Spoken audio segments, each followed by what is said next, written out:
3. Correction, Amelia has sent it to me. Okay, as circulated and read as 14.2.3. Thank you. Any further discussion? We'll call that question. All those in favor? Opposed? Resolution is carried. Is there any disclosure of pecuniary interest or general nature thereof regarding the agenda as circulated? As now approved, excuse me.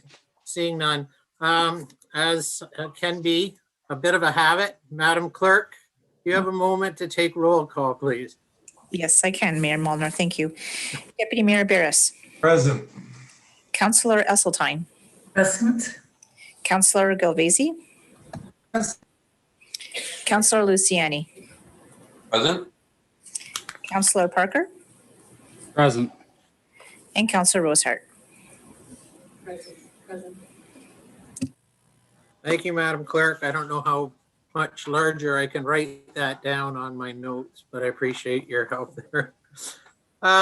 Just before advancing to the adoption of our meeting minutes from the previous meeting, I just want to concentrate today being the 8th of March.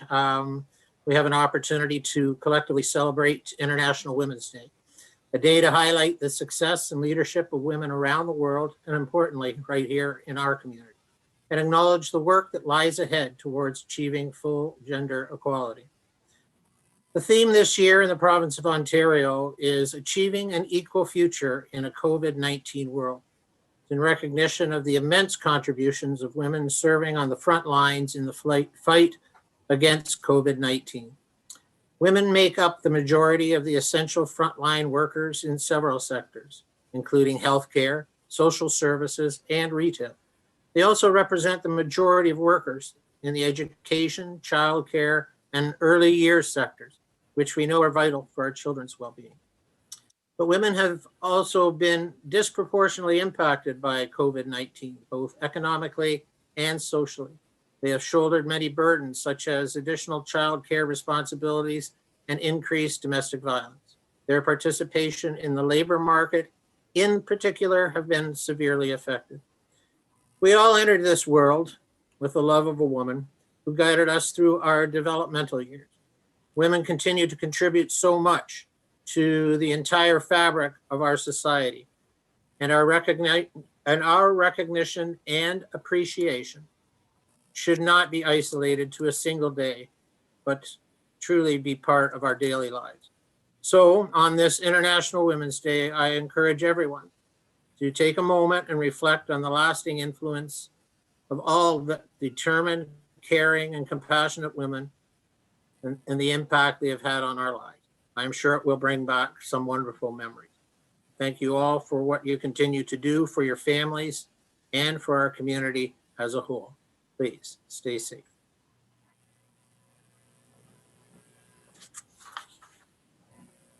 The minutes of the previous meeting of the 22nd of February, Councillor Rosehart, do you have a resolution to adopt those, please? Thank you. Moved by myself, second by Councillor Galvezi, that the minutes of council meeting held on February 22nd, 2021 be approved. Thank you. Thank you. Is there any discussion on those minutes? Any errors or omissions?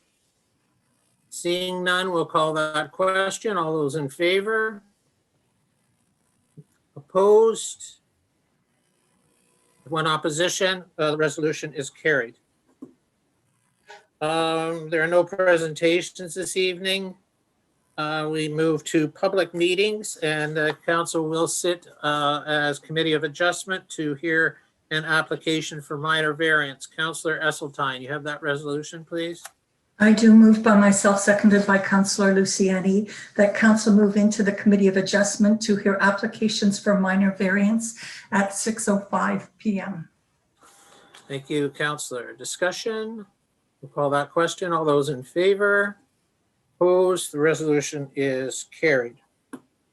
Now, this is a public meeting held under the Planning Act for the purposes of hearing minor variance application A0321 Application A0321 is an application to reduce the number of dwelling units per lot from 17 to 16 within land zoned R3-4 at a municipal property known as 5 Woodhaven Drive. The applicant is Terra Development Corporation. And Mr. Gilbert, do you have comment on the application, sir? Thank you. As noted, this is an application to permit reduced number of units. The subject property is within a plan of condominium. There was a number of units already constructed. This is the last phase. The original plan was for 5 units rather than 4. But in this case, the applicant's looking to do the 4 units for a couple of reasons. One is marketing. The other is to provide additional green space and to provide windows in the units. If there is 5 units in this block, then 3 of the units will not have windows on the side. So the applicants indicated that they would like to have the 2 unit buildings so that each of the units will have windows on at least one side of the building. The property is approximately 0.53 acres and is currently vacant. There are services extended to this block. The applicant has submitted a site plan application to town and county staff to have the change in the approved site plan reviewed. The proposal will still maintain the required density in the official plan. The permitted range for density for this area is 6 to 12 units per acre, and the reduction of 1 unit will result in an overall density of 9.2 units per acre. No adverse comments were received through the commenting agency, and staff are of the opinion that the request can be considered minor and desirable, as the relief will facilitate the completion of this last block of the condo development, and the applicant will be going through site plan control to ensure that the surplus water and sanitary services are abandoned to the satisfaction of the county. As such, staff recommend approval of the application. Thank you, Mr. Gilbert. Are there questions for clarity on the report from the planner, from members of council? Seeing none, brought to our attention appropriately. So the applicant is unable to be with us here this evening. Madam Clerk, can you confirm that there are no other people speaking to this application, please? Yes, you're correct. We have not received any further registrations for this application. Okay, thank you. Just reminding the public that if anyone who appeals this decision has not provided counsel with oral or written submissions at the public meeting, then the local planning appeal tribunal does have the power to dismiss said appeal. Actually, at that point in time, I would ask Councillor Luciani if you have the resolution, please. Moved by myself and seconded by Deputy Mayor Barris that the Committee of Adjustment approve application file A0321 submitted by Terra Development Corporation for lands described as part of Block 40, Plan 41M-232, Parts 7 and 8 of 41R-8296, Town of Tillsonburg, as it relates to 1, relief from Section 8.6.4.2.1, number of dwelling houses per lot, to reduce the minimum number of dwelling houses from 17 to 16 within land zoned R3 and 4. Thank you, Councillor Luciani. Are there questions from members of council regarding the resolution on the floor to support the application? Seeing none, we'll call that question. All those in favor? Any opposition? Seeing none, the resolution is carried. Now, council has indeed approved application for minor variance A03-21. There will now be a 20-day appeal period, after which time the decision will become final and binding. Good luck to the developer and his team. And that concludes the applications this evening for minor variance. And we'd ask Councillor Parker if you have a resolution to move out of committee adjustment and back into council as a whole. I do, Mr. Mayor. Moved by myself and seconded by Councillor Esseltine that council move out of the committee of adjustment and move back into regular council session at 6:11 p.m. Thank you, Councillor Parker. Discussion? We'll call that question. All those in favor? Opposed? Resolution is carried. There is an application for zone change. It's to remove the holding provision. This is application ZN 7-21-03. It's an application to remove the holding zone provision from phase 3 of the Oxnard development subdivision, which consists of 53 single detached lots, 5 blocks for street fronting townhomes, and 2 municipal blocks served by 3 new local streets on property surrounded by Harvest Ave and West Town Line. The applicant is 2385 667 Ontario Limited. Mr. Gilbert, did you have comments on this? Thank you. This is just an application to remove the holding provision from phase 3 of what's known as Potter's Gate. All the services have been installed and the developer has entered into a subdivision agreement with the town and county. As such, staff recommend the holding provision be removed. Okay, are you available to answer questions if council has them? Yes.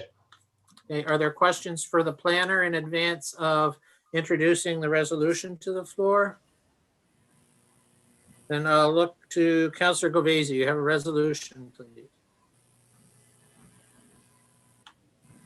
Yes, moved by myself and seconded by Councillor Rosehart that the council approve the zone change application file number ZN 7-21-03 as submitted by 2385667 Ontario Limited for lands described as part of Lot 24, Land Registrar's compiled plan number 1653, Town of Tillsonburg, to rezone the subject lands to remove the holding provision from properties within phase 3 of Oxnard Development's draft plan of subdivision. Thank you, Councillor. Are there questions to the resolution for members of council? Seeing none, we'll call that question as well. All those in favor? Opposed? Seeing none, the resolution is carried.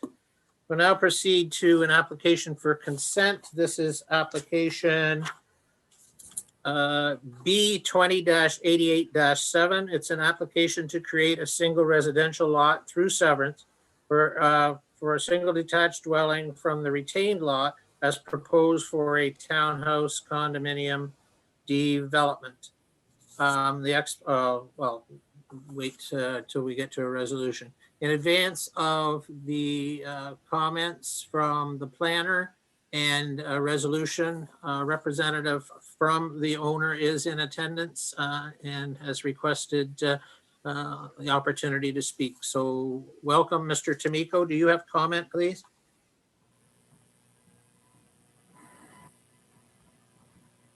Good evening. Hold on here, start my video. Members of council, thank you very much, Mr. Mayor. I'm more so just requested to be on here in case there was any high-level questions that I could answer. As for comment, I'm pretty sure Mr. Gilbert will do just a fine job presenting our application here. Okay, and at minimum, you can confirm that based on your application, you do, I should ask you, do you concur with the recommendation from the planning department? Yes. Okay. Mr. Gilbert, did you have comment regarding the opportunity to go to Land Division Committee? Thank you. This is a consent application. It is going Land Division April 1st. The application seeks to sever a new residential infill lot for a single attached dwelling on the south side of Southridge Road. The lot to be severed is part of the lands that were purchased by the developer from the town. The retained lands to the east of the lot is proposed to be a walkway to South Ridge Road. So this single attached dwelling does not fit into the condo and is proposed to be a separate, severed from the condominium and to be developed for a single attached dwelling. The official plan permits infill development, provided that it's consistent with the lot frontage setbacks and spacing of existing development within the 2-block area on the same street. In this case, the proposed lot frontage and lot depth will match or exceed the existing lot frontage of other lots on the south side of South Ridge Road, opposite South Ridge Public School.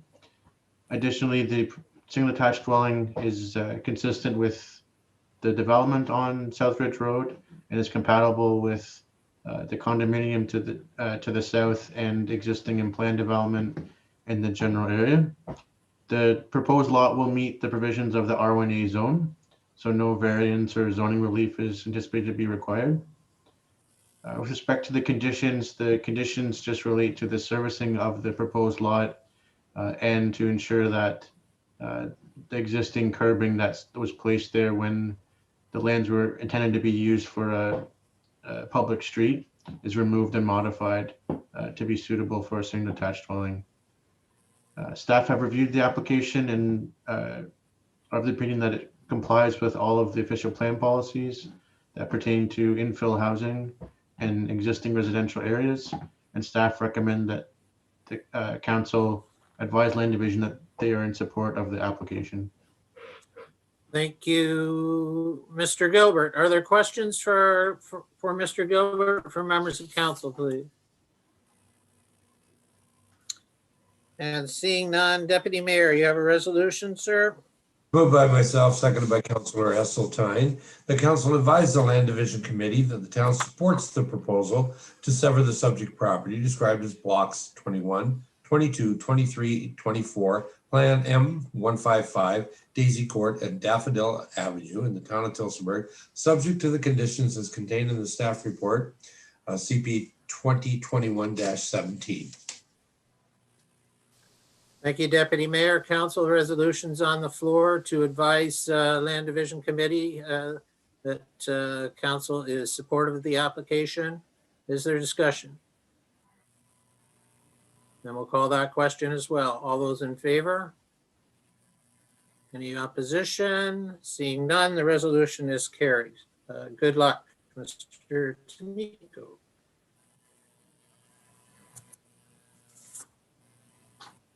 We move to delegations. Pleasure, welcome. There'll be 3 delegations on our agenda this evening. First of all, speaking to a proposed false alarm reduction bylaw is the Chair of Police Services Board, Mr. Larry Scanlon. Welcome, Mr. Scanlon. Good evening. Can you hear me okay? Oh, that's good, I think. You have the note that I sent in previously. I just wanted to add a little bit to that. And then if there are questions, I'll try to answer anything that I can. The Norfolk PSB developed and enacted the false alarm reduction bylaw a year ago now. Just letting you know that in February, because we've talked about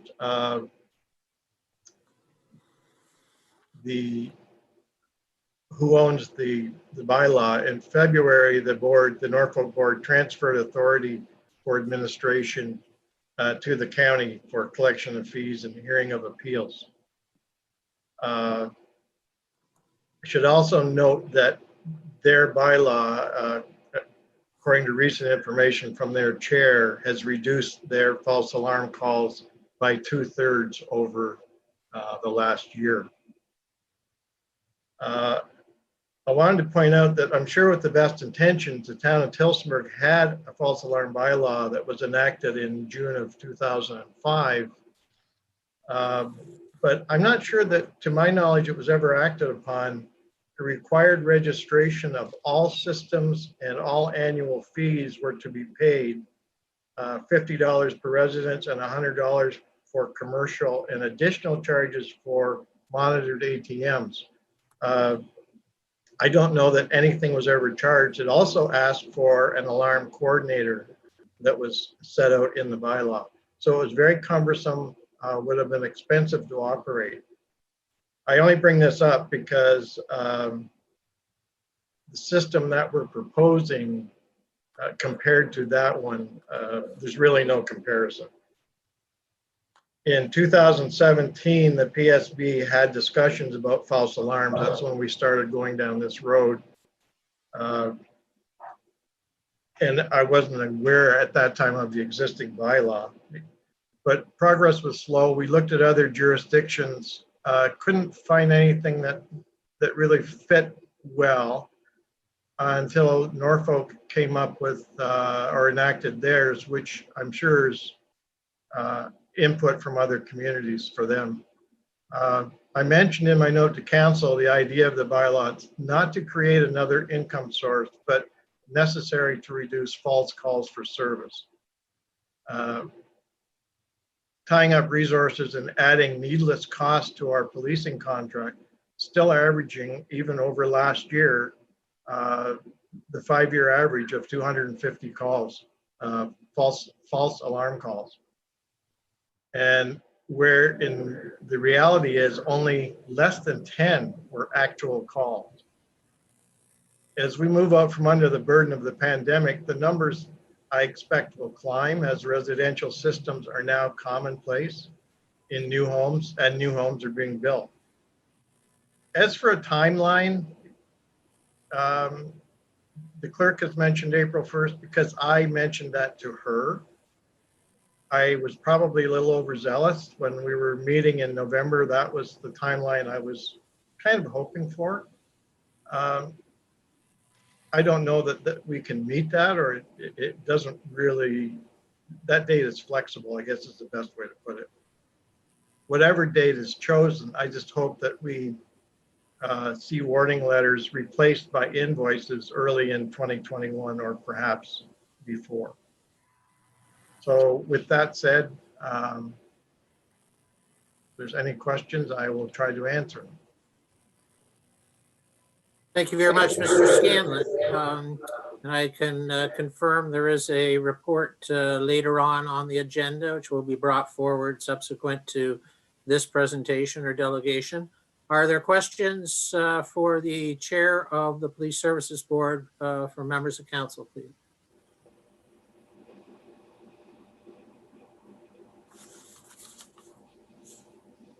Perhaps, Councillor Luciani, please. Through Mr. Mayor to Larry Scanlon. You mentioned early 2021, you'd prefer seeing invoices, or is it going to be warning letters for a while, or? My hope is that we've got to get some things worked out logistically. So, and I felt that it would be nice to issue warning letters for at least 6 months, if not longer, so that people get used to the idea that they better get their systems at a point where they're not being set up. That way, once we start sending out invoices, should be no surprises.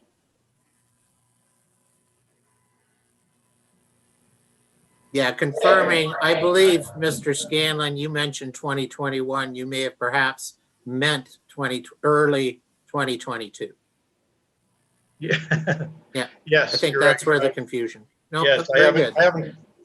Is I that haven't Is that satisfied, Councillor Luciani?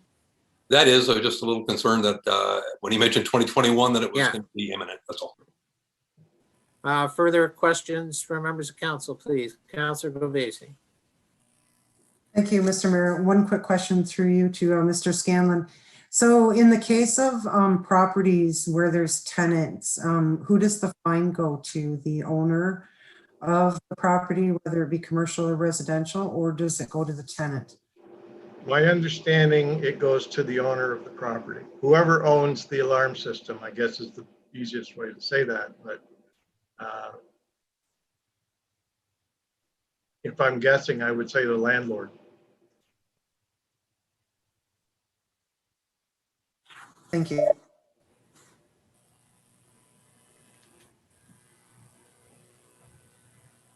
Anything further?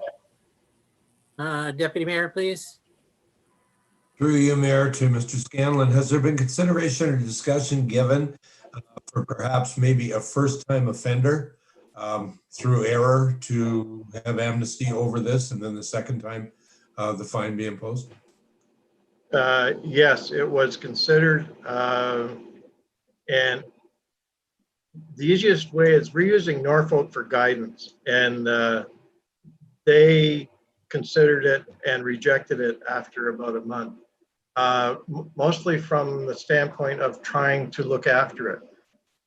So that's kind of the idea of the warning letter, is to say, here's all your warnings. And I think word will travel pretty quickly if we happen to be sending out 75 or 100 or 200 warning letters to people. Then when they get their second one, they really don't need another warning, in my humble opinion.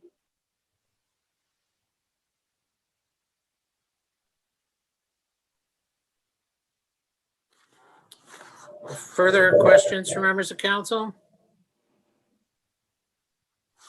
Councillor Esseltine, please.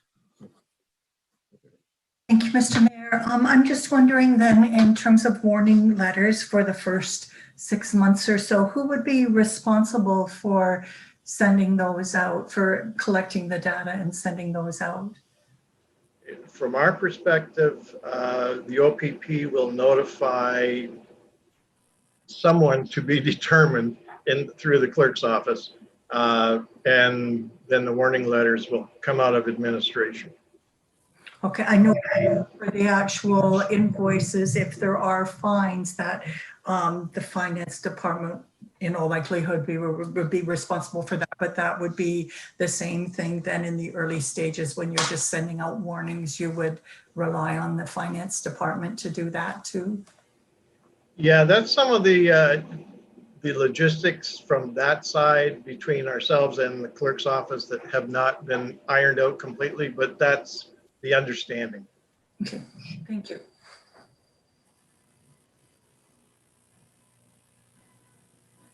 Further questions, comments from members of council?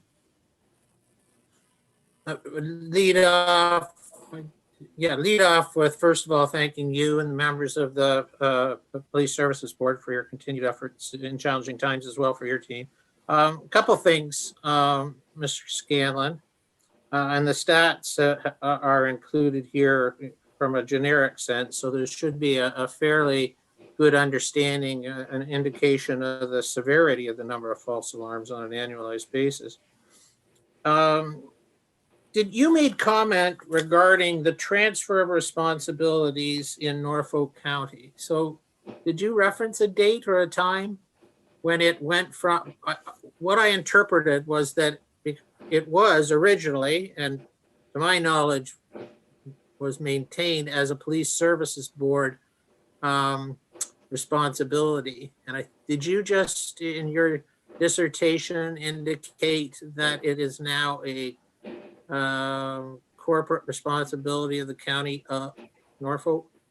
Yes, that's the latest information. I spoke to the Norfolk board chair a week ago, and he said they had just completed that. I guess it would be the end of February, so that by the 1st of March, it's now a Norfolk County bylaw. Okay, because I just from experience that makes sense if that transition's been made, and I appreciate you sharing that. And it'll assist me in questions I'm prepared to ask a little later when we get to the report that's on our agenda. But yeah, I think that I can leave that for now. Did you have any appetite from a police services board perspective of involvement in the appeal process? I, again, will point to Norfolk, who has led the way.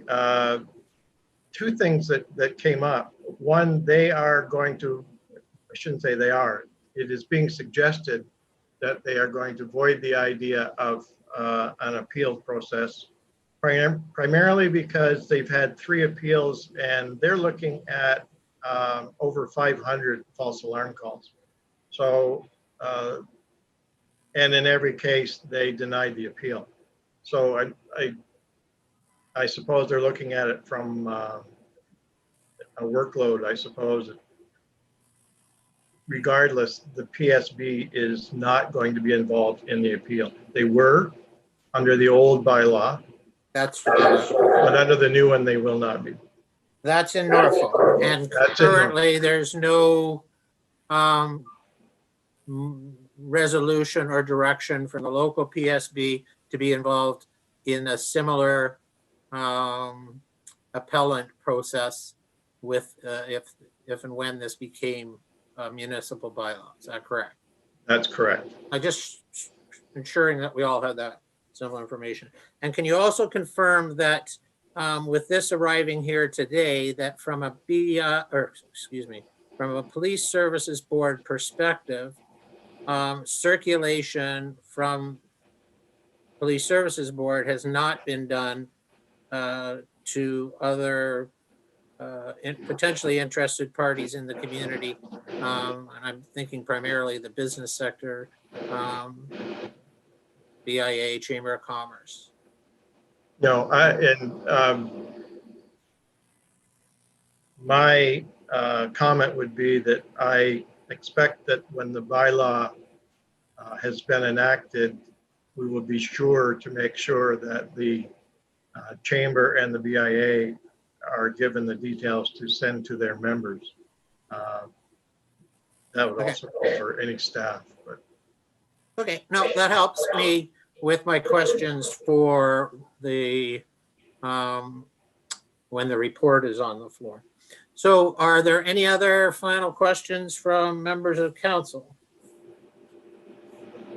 And did you have any summary comments, Mr. Scanlon? No, I think I pretty well covered it. I want to make sure. The other thing we would do is use the community update page to make sure that residents are aware that this is coming into effect. But I did want to add that in there. Okay.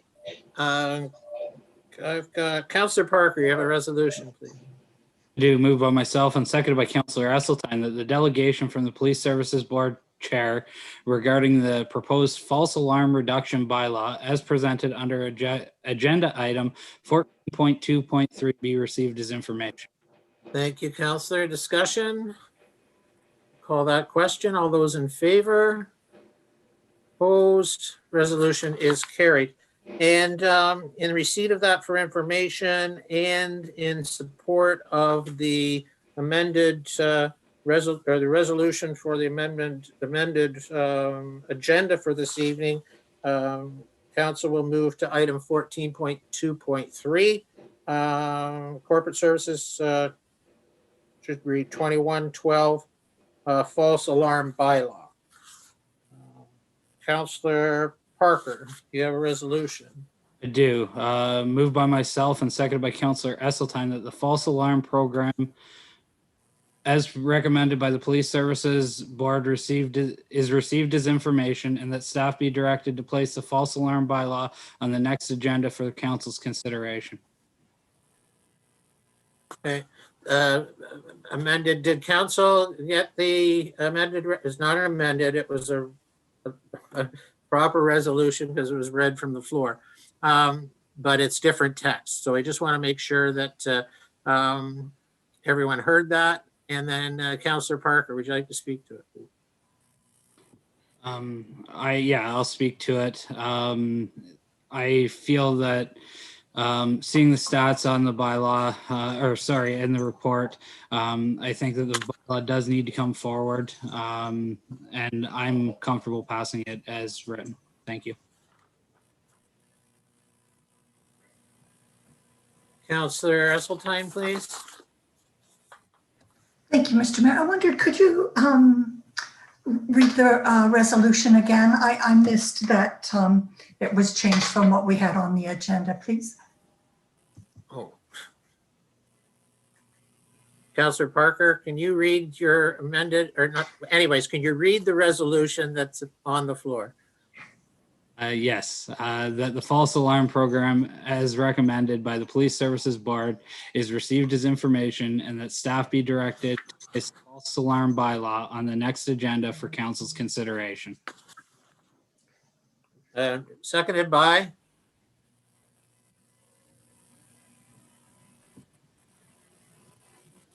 It was moved by myself and seconded by Councillor Esseltine. Okay, that's good.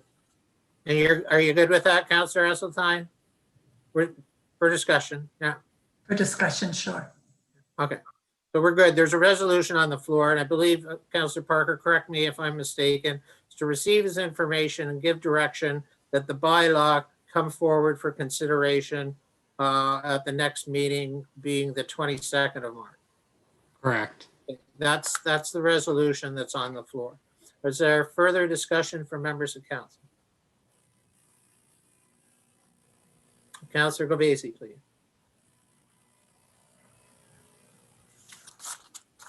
Thank you. Through you, Mr. Mayor, to the clerk. In here, it talks about ensuring there's an appeal process in place. Do all bylaws or fines that we issue have an appeal process in place? So generally, I would say no, but it does depend. And because this bylaw is modeled after the Norfolk County bylaw, which does have the appeal mechanism, that's what the Police Services Board really wanted to see in this bylaw. So that's what we've included.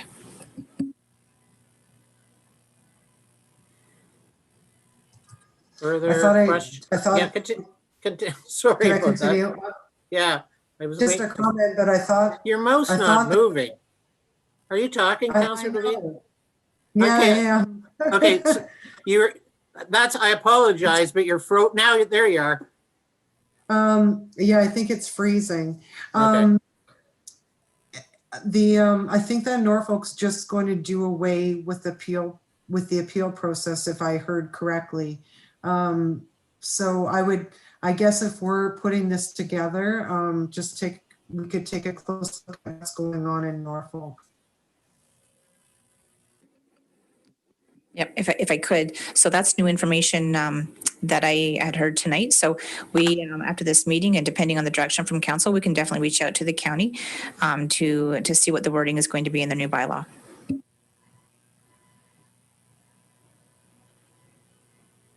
And I got Councillor Rosehart next. Councillor Parker, the resolution you have on the floor is that your anticipation that the bylaw, you're giving direction to bring the bylaw that's attached to the report to come on the 22nd. Is that not correct? Correct. Yeah, okay. We're not done. Just for clarity, because that's what we're speaking to. Councillor Rosehart, please. Thank you, Mr. Mayor. So through you to Michelle, so it says April 1st in here. So is that the effective date from 2021?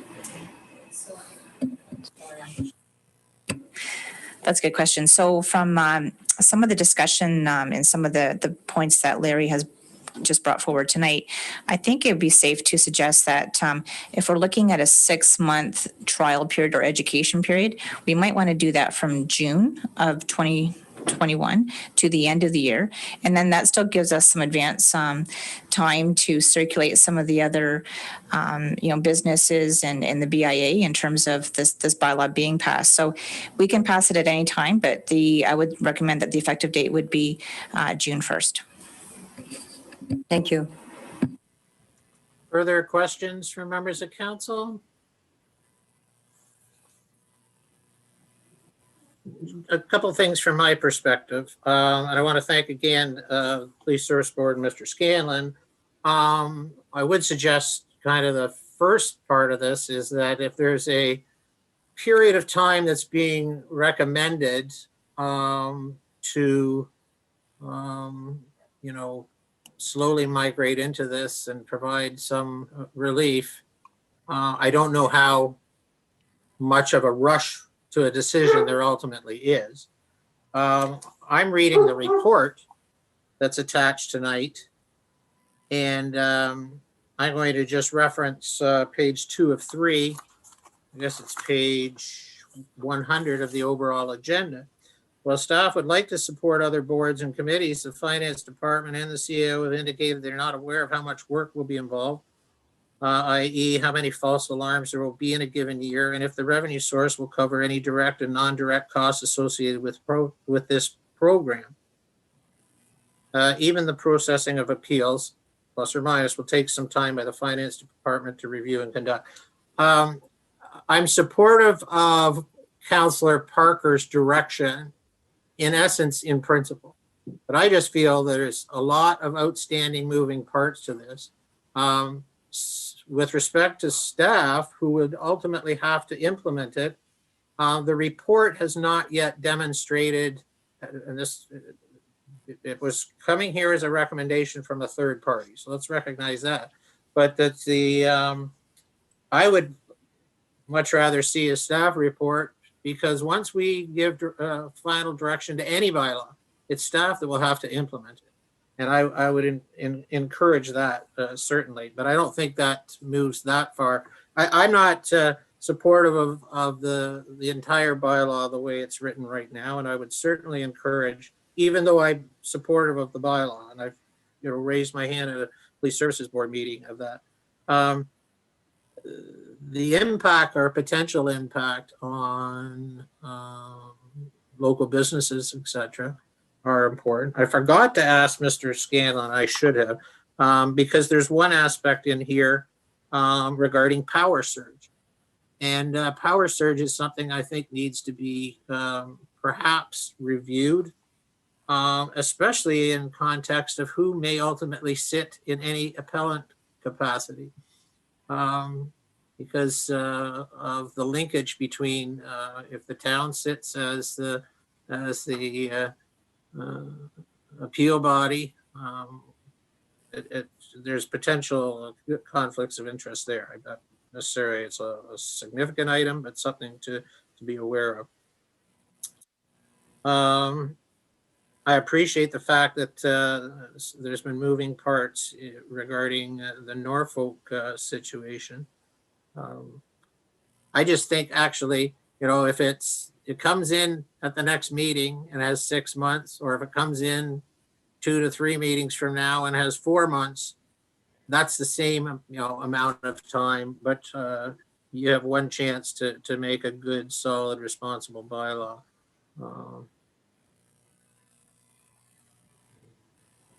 One thing I would absolutely want to make a personal comment on, though, is that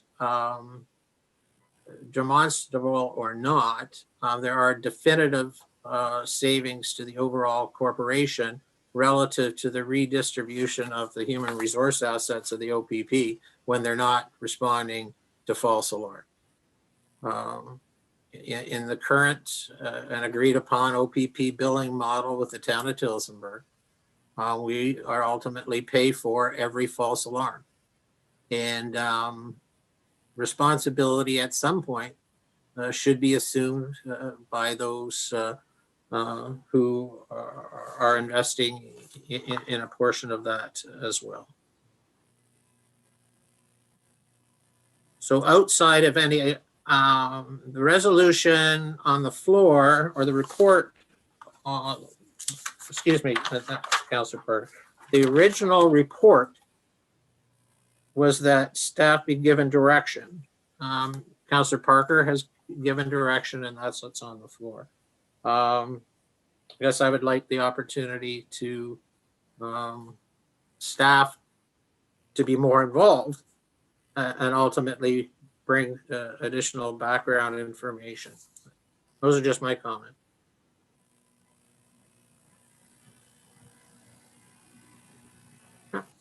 Anything further? Then we'll call the question. All those in favor? Opposed? And the resolution is carried. And we'll see this same bylaw on the 22nd of March. We move to, oh, no, I better not just move on. Poor Mark. I was just going to continue on with my notes, but I'm going to go back to delegations, Mark and Sandy. It's a pleasure to welcome back representing the BIA, their Executive Director, Mark Renault, who's going to speak to an implementation of minimum maximum charges in the downtown core area. So welcome, Mark. Thank you, Mr. Mayor, Mr. Deputy Mayor, members of council, senior staff, those who are watching at home. Thank you very much. This resolution before council this evening is just a copy of a resolution that was passed at our February 23rd board meeting by the board. This is basically a response, and this is an issue that's in the Municipal Act in terms of when you have a large property owner in a BIA zone, whether it's Tillsonburg or somewhere else, and the effect that it can have when the current value assessment is appealed dating back many years. There is a clause in the Municipal Act, so typically how our finance department in the town of Tillsonburg would handle the apportionment of the levy, that what they would use current value assessment consistently amongst the entire 186 members. There is an issue with this when it relates to large properties. And what we found across Ontario in many BIAs, and including our own, is when you have one large property that comprises, nearly half of your BIA zone, and they appeal their taxes because it's based on CVA and it affects the BIA, you end up with sometimes multi-year tax adjustments, which makes it very, very difficult for BIAs, not just in Tillsonburg, but elsewhere, to manage their affairs correctly and properly in anticipation of expenses. So under the Municipal Act, there is an option that the BI would like the council to look at and have staff look at, and that is this. As you alluded to, Mr. Mayor, in your preamble, is that there is an opportunity to assign a minimum or maximum charge for properties. You have to describe what those are, and there's three ways you could do this, either as a percentage of the assessed value, a flat dollar amount, or what the board has asked council to consider is apportioning a flat percentage of the Board of Management's annual budget, which in this case would be 40%, which is exactly what their CVA typically has been the historical running rate for the last number of years. So, and I just wanted to bring to council's attention that this is an issue all across the province. A couple of my colleagues in their BIAs, I guess the court system now has allowed class action lawsuits where you're going back 10 years or more of tax appeals. And that's catastrophic in some cases. We had this happen once in our own BIA back in 2015, where there was a $43,000 tax adjustment. And it seems like they're continually, every time there's new ownership or there's new management or a new management company, they're hiring these consultants to have their CVA reduced, but they're getting the benefit of the BIA and all the things that we do to promote and beautify the downtown. So this is for the benefit of council, Mr. Mayor. I'll be willing to entertain any questions from members present or to answer if there's any queries or suggestions. Thank you, Mr. Renault. Are there questions from members of council for the delegation, please?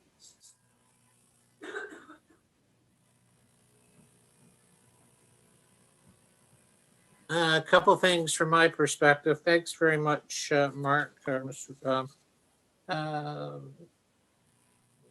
A well-written resolution as well. Actually, to the resolution is the reference for the 2021 fiscal year. It's in the last line. There's a reference to percentage of 43% or a levy assessment of 59,963.50. Which is the request being made of council? So both actually. So what the 43% represents is if we take the BIA levy, which council has approved, and you multiply that by the 139,450 times 43, we just wanted to make it crystal clear for yourself, Mr. Mayor, and members of council, that the assessed 43% would result in a dollar value of 59,963.50 for those properties for the 2021 taxation. Okay, but the request that you're making is for the percent or for the dollar amount? The percentage. The percent? Yes, of the 2021 budget. It's important when it comes to the Municipal Act. That's all I want to ensure that you're being respected with your presentation. Because, yeah, section 208-3, it does make a difference relative to paragraph A. Well, that's good. And maybe I just need to be comforted, but going back to, I believe it was October last year, number of things, positive presentations, and there was one regarding the levy write-off policy. Has this got any bearing on that, or is that an entirely separate issue? That's an excellent question, Mr. Mayor, and you have a very good memory. So it's two separate things. In the case of the tax adjustment and the write-off policy, and almost without exception, all of the write-offs in the BIA in the last 20 years are almost exclusively attributable to the 164, 170, 200, 248 Broadway. So in essence, what will happen if council were to support this request, we by and large will have no more, I shouldn't say no more, we will have significantly less tax adjustments because this will take away the opportunity for somebody with a large property such as that, which is about $33 million of current value assessment, from appealing. And it's not because they're not a valid argument. It's the fact that, I'll give you an example. In Toronto with the downtown Yonge BIA, they had the exact same problem with the Eaton Center, which is owned by Cadillac Fairview, and how they dealt with theirs, because their budget was up and down like a yo-yo, is they actually passed this exact same clause under the Municipal Act. And with Cadillac Fairview, it was open and transparent, and both parties knew exactly what they're paying every year, subject to annual approval by the board and by the council of the city of Toronto, and we're basically asking for the same thing. So this solves a multitude of concerns. Okay, but in answer to my question, they were separate, but then most of the answer, which I would concur with, tended to align the two. So I'm just trying to ensure that there's still an outstanding expectation for a response to the BIA regarding tax levy policy, but I understand there's some information that's required to assist in that. I'm just wanting, these are separate and distinct items to be dealt with separately from the perspective of the BIA. Is that correct? Yes. Okay, thanks. And the only other thing, again, does this represent a finite reduction in revenue then for the BIA?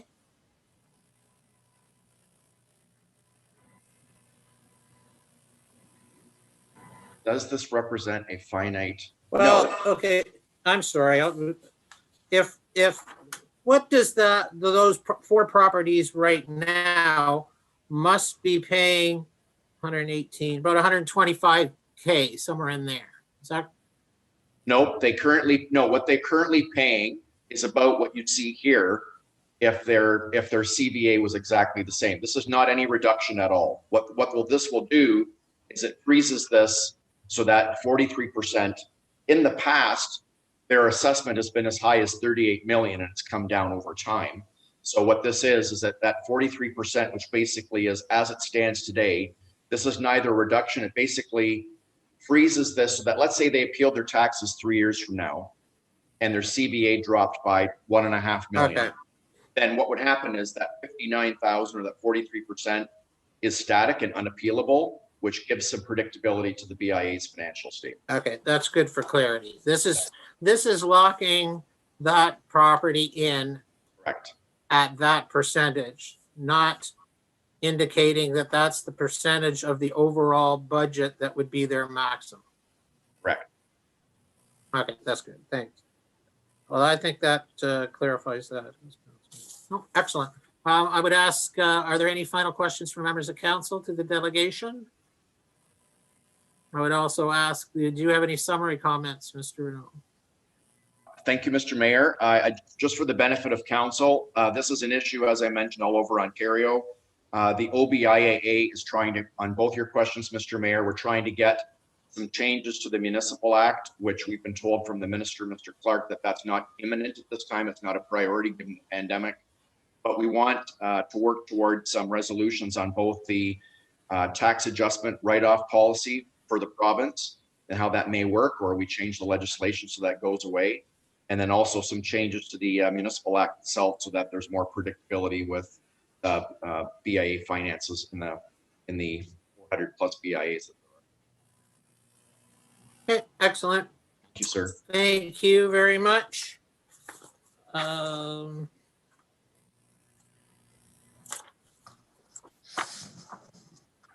Govesi, you have a resolution, please.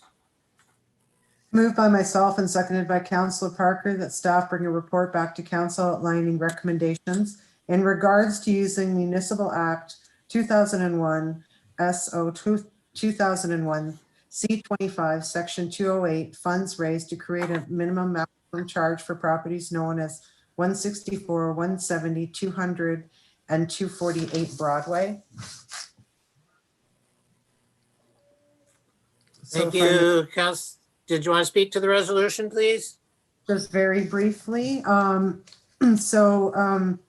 asking for a staff report to be brought back, and it should be aligned with the motion that was brought forward from the BIA regarding the percentage model.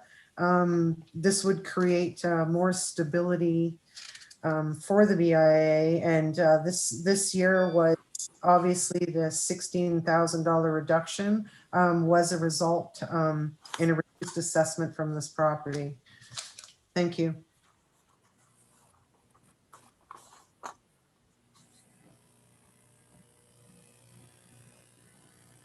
Are there further, that resolution was pre-circulated, appreciate that. Are there any other questions from members of council regarding the resolution that's appropriately on the floor?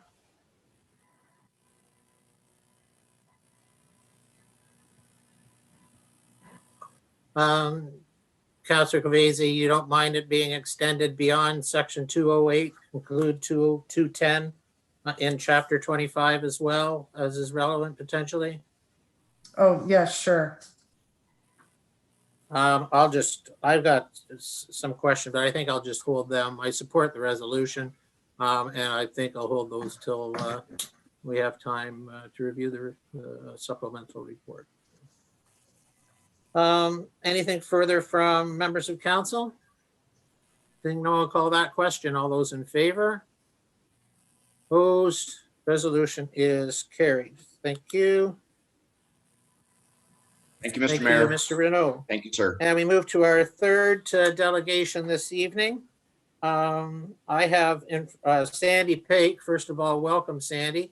And I have surplus alleyway between Coyle Lane and Francis Street is the topic of conversation. Okay. Oh, Thank there you, you are. Mr. Sorry about that, Sandy. I'm looking all over my checkerboard here. Welcome.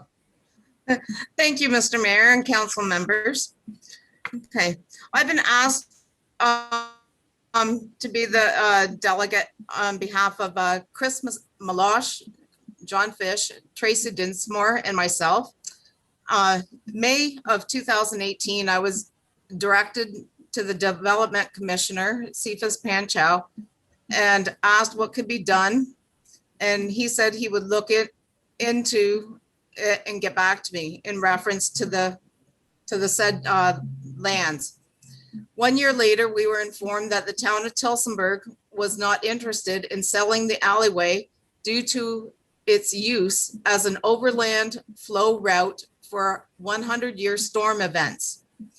An on-site meeting on May 10th, 2019 took place with the manager of engineering, Shane Rietzma, Cephas Panchow, Chris Malosh, and myself. Discussed at the meeting and via emails a workable solution of getting an easement put in place, which would allow property owners to put up fences until further notice was established. Cephas agreed to assist with this. Through the summer and fall of 2019, we had more thefts, attempted thefts, and found drug paraphernalia in the alley. There were no responses to my emails asking for updates on the easement until March of 2020. A swing gate with no lock was installed at the Coil Lane end, as it had been 1 year since the on-site meeting and decision of the easement to be drawn up. All 5 property owners adjoining to the alley communicated that a gate would help with security. Bylaw officer Cameron Sir made contact with me saying a complaint was made and that he had already spoken with the development commissioner. I called and emailed Cephas Panchow, which resulted in the gate and hinges having to be removed from the post until the property was sold. We were confused about this. The easement solution was what we thought was happening until communications regarding the removal of the gate,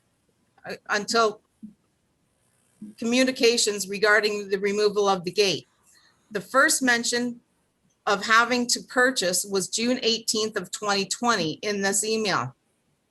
Some of us were budgeting for fencing and waiting for this easement. After asking what the cost would be involved, we were shown a value of opinion of $11.96 per square foot. Our opinions is that the subject lands are not parallel with the real estate's comparables that were used, as we cannot build on these lands or use them as our own. And there was no mention about the easement across these lands for stormwater flow.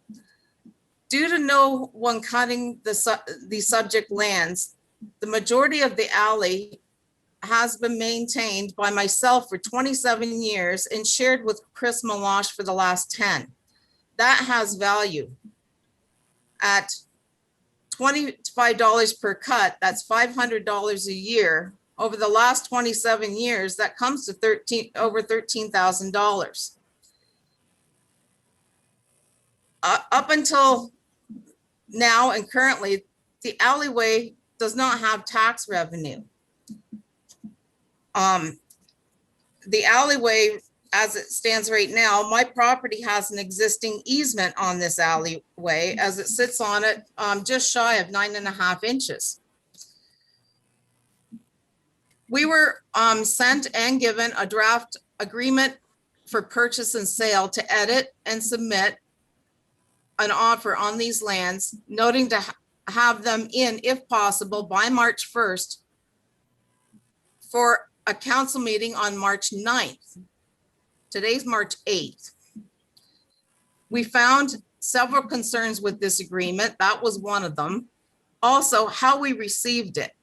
We received it via email and hand delivered to one of the property owners. There was no follow-up after this was sent out. There was some missing information and we had issues with the cost. Some concerns by John Fish and Chris Meloche is the tree and the stump in the alleyway destroying their fences in regards to the as-is condition in the agreement.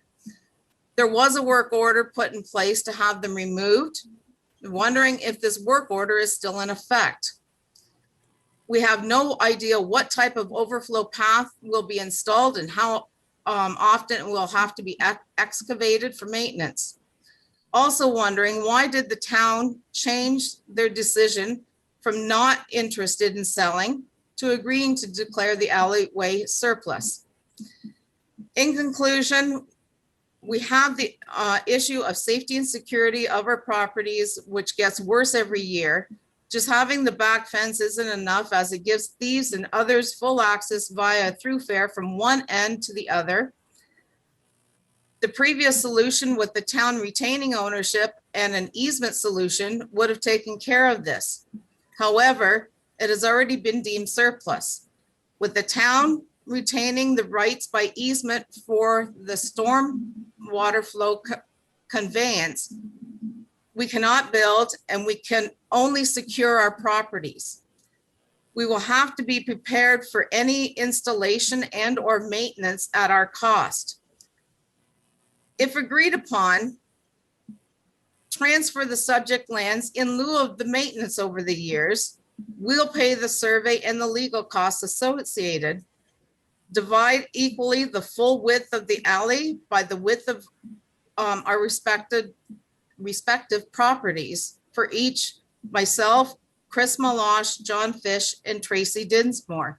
Jason Mills is no longer interested in the section behind his property. He told me that today. And thank you very much for letting me speak.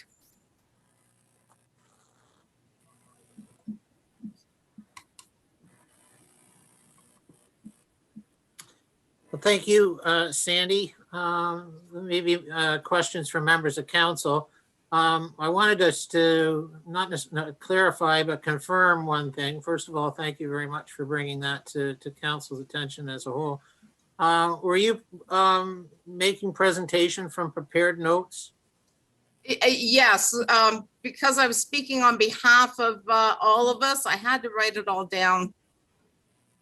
No, it was excellent. I'm Okay. just confirming council has not been shared the information that you are speaking to. So I'm looking for your confirmation that if shared, that it can be made part of the minutes of the meeting. Definitely. Yes, I can email that off. Would you like me to send that to Michelle? I think that's appropriate. Thank you very much. Okay, you're welcome. Okay, are there, and thank you again for your presentation. Are there questions from members of council, please?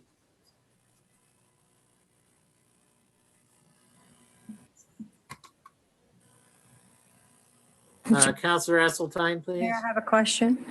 I got Councillor Esseltine, then Councillor Rosehart, please.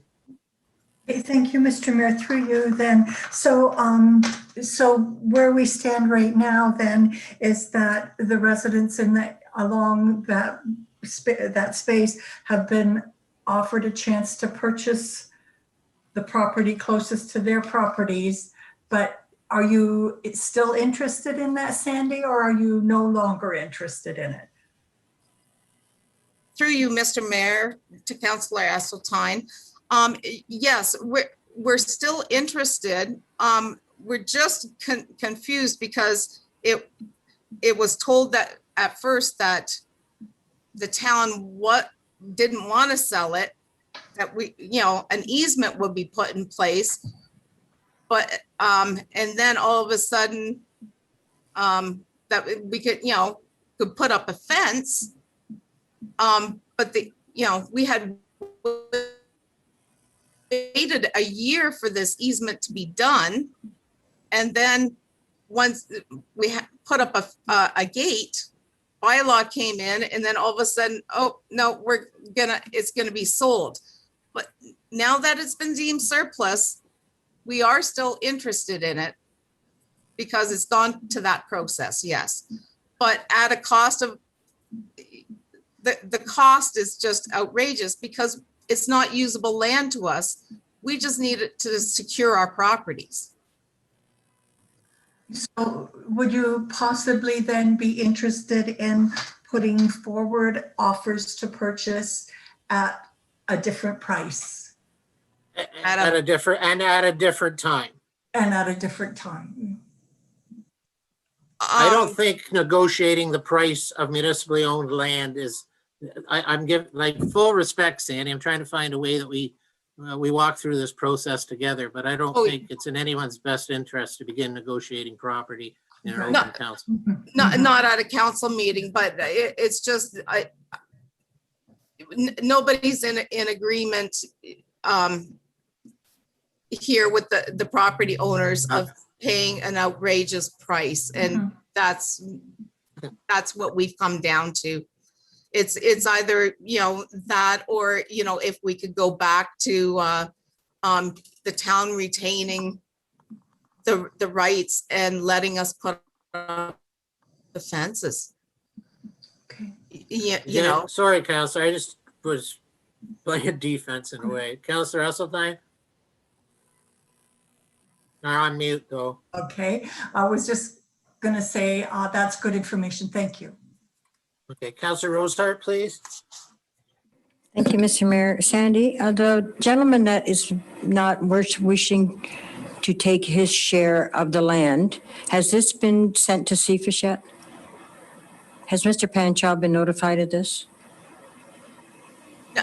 No, he just told me today, and that's, you know, Tracy and I were speaking, and so she's, yeah, this is something that's new.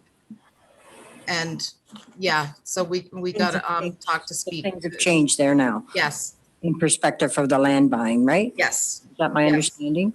yeah, that was Thank you. just changed today. Anything further from members of council? Did you have any summary final comments, Sandy? I think once council actually gets to receive and review the material, there might be some additional opportunity to advance dialogue. So. I just, if we could get some answers, especially for John Fish and Chris Meloche, about the work orders for the tree and the stump. If those work orders are still in effect. And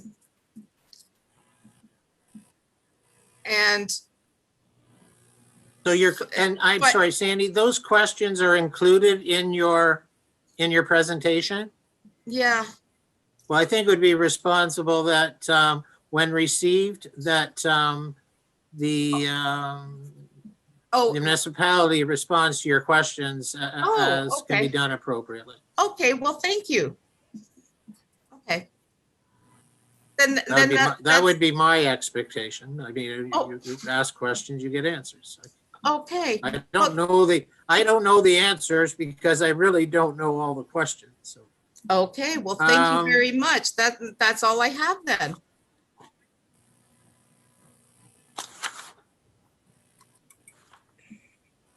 Councillor Esseltine, you have a resolution, please.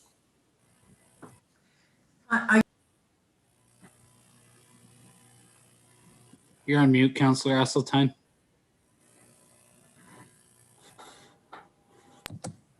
Yes, I do have a motion. I've amended it a bit from what we have with the agenda, so I'll read it here and have a second. Councillor Parker did that to you, so all's fair. Okay, so moved by myself, seconded by Councillor Parker, that the delegation from Sandy Pake regarding the surplus alleyway between Coyle Lane and Francis Street be received as information, and that staff be directed to review the information and follow through with available options with the presenter. Thanks very much, Councillor Esseltine. Further discussion from members of council? We'll call that question. All those in favor? Opposed? Resolution is carried. Thank you very much. Thank you, Sandy. Stay safe.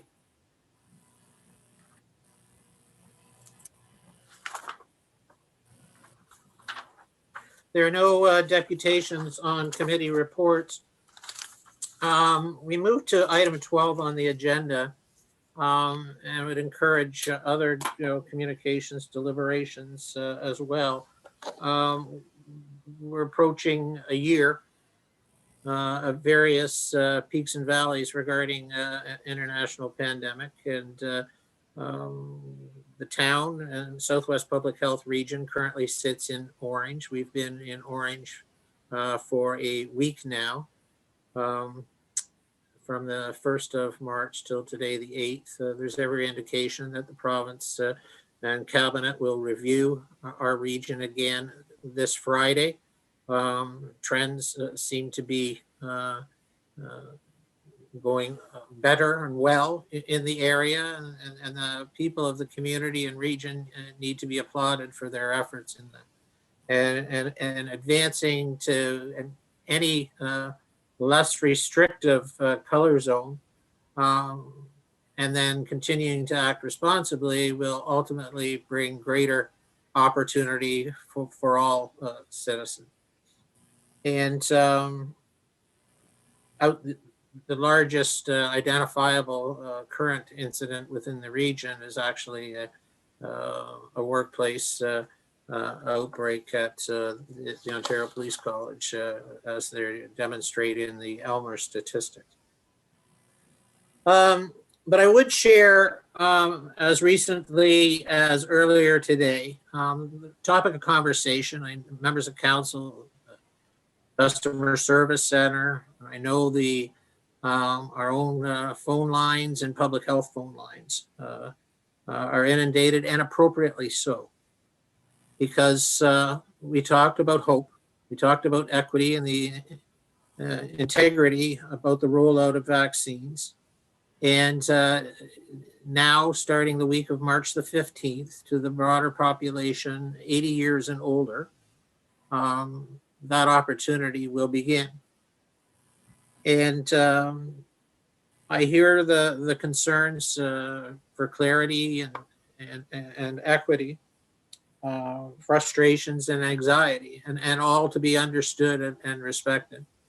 So just sharing it now and ensuring that every available media that we have, and our communications team is doing an excellent job, that starting tomorrow, starting on the 9th of March, Tuesday, March the 9th at 8 a.m., the eligible residents of the Southwest Public Health Region, I'm speaking primarily to residents of the town of Tillsonburg in all priority categories. But I think let's, in the most part, concentrate on those 80 plus years and older. And please be reminded that 80 plus years means being born in the year 1941 or earlier. There could be, April through December birthdays in 1941 that would see you being 79, but you are identified as being eligible. So I'm going to share this information now. It's on our Facebook. It's on our website at tillsonburg.ca/CVU. To book an appointment online, go to covidvaccinelm.ca. That's covidvaccinelm.ca. Or call, repeat this twice now. To book an appointment by phone, call 226-289-3560. That phone line opens tomorrow, the 9th of March at 8 a.m. 226-289-3560. The appointments that will be taking now upon registration will begin to be vaccinated the week of March the 15th. And supplemental to that, there's every indication that they're doing some trials and tests this week. That full ramp up with all vaccines available will begin actually on the 15th, but they are continuing to use the week of March the 15th. I want to share the additional information as has been circulated as well. The blocks of appointments as opened are based on vaccine supply. There will be enough vaccine for everyone eventually. No one will be left behind. If you do not get an appointment on the first day or cannot get through by phone, please do not panic. You will have an opportunity to try again very shortly. More appointments will become available regularly. And for those, we recognize, especially in the 80 and over category, where there's only 2 locations currently established in the Southwest Public Health Region, and that's at Goff Hall in Woodstock and at the Memorial Arena in St. Thomas.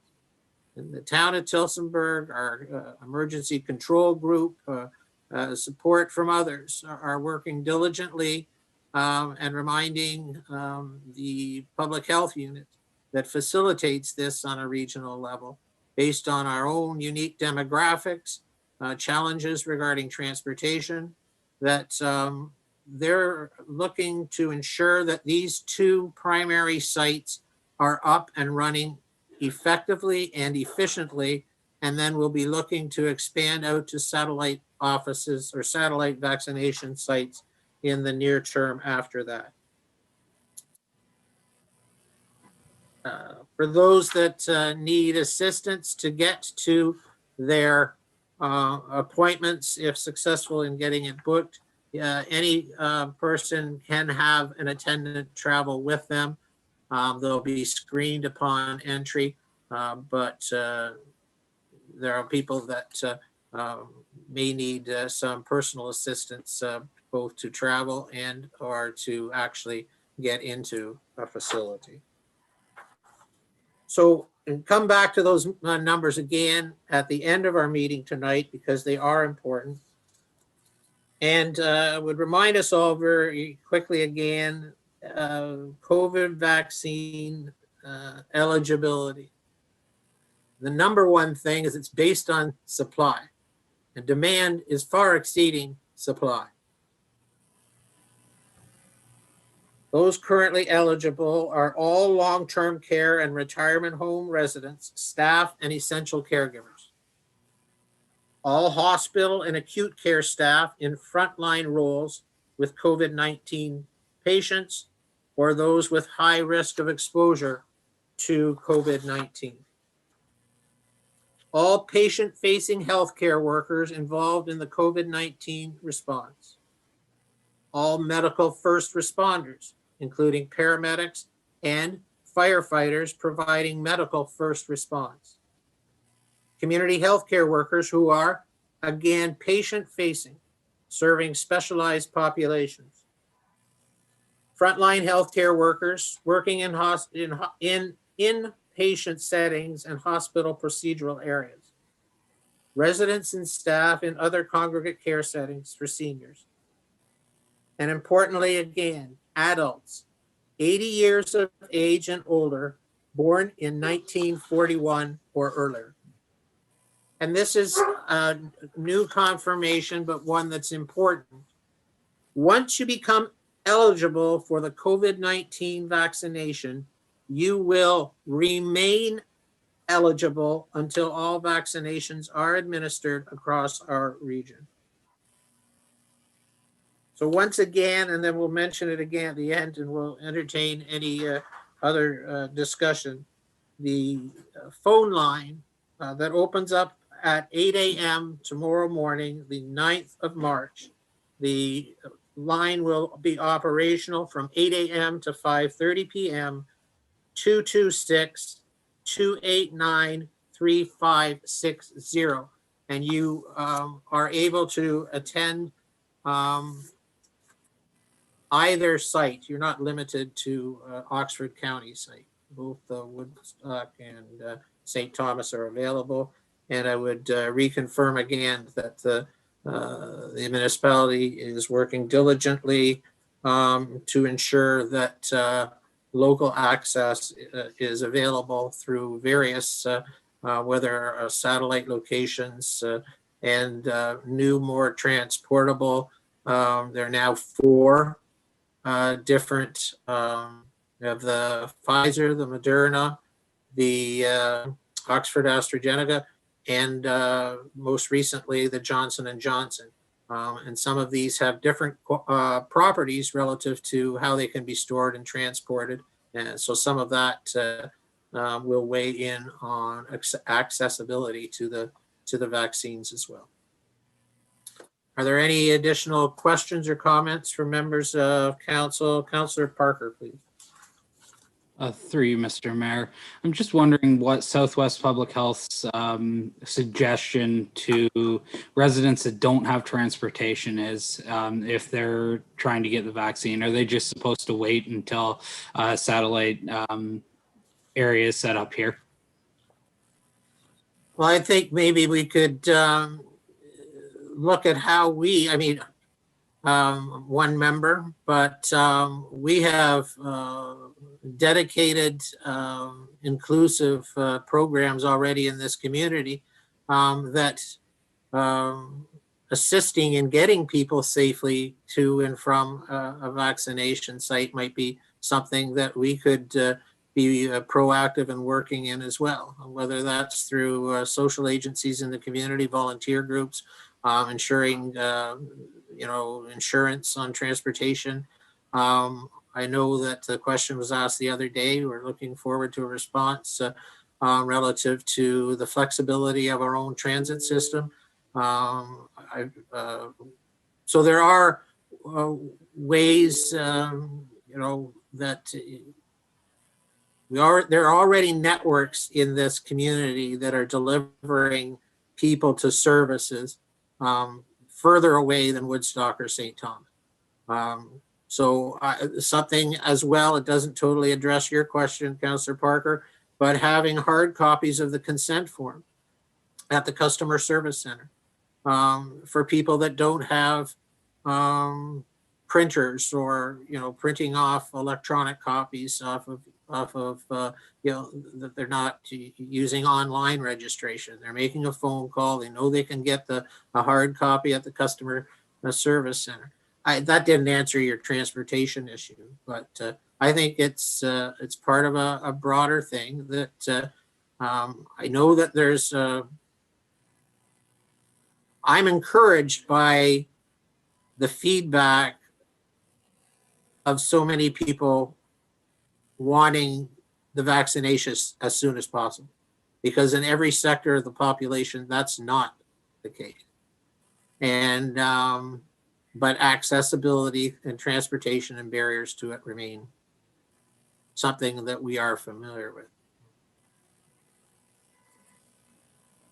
Any suggestions and things? I think it's an important thing. I don't know, how the task force is working.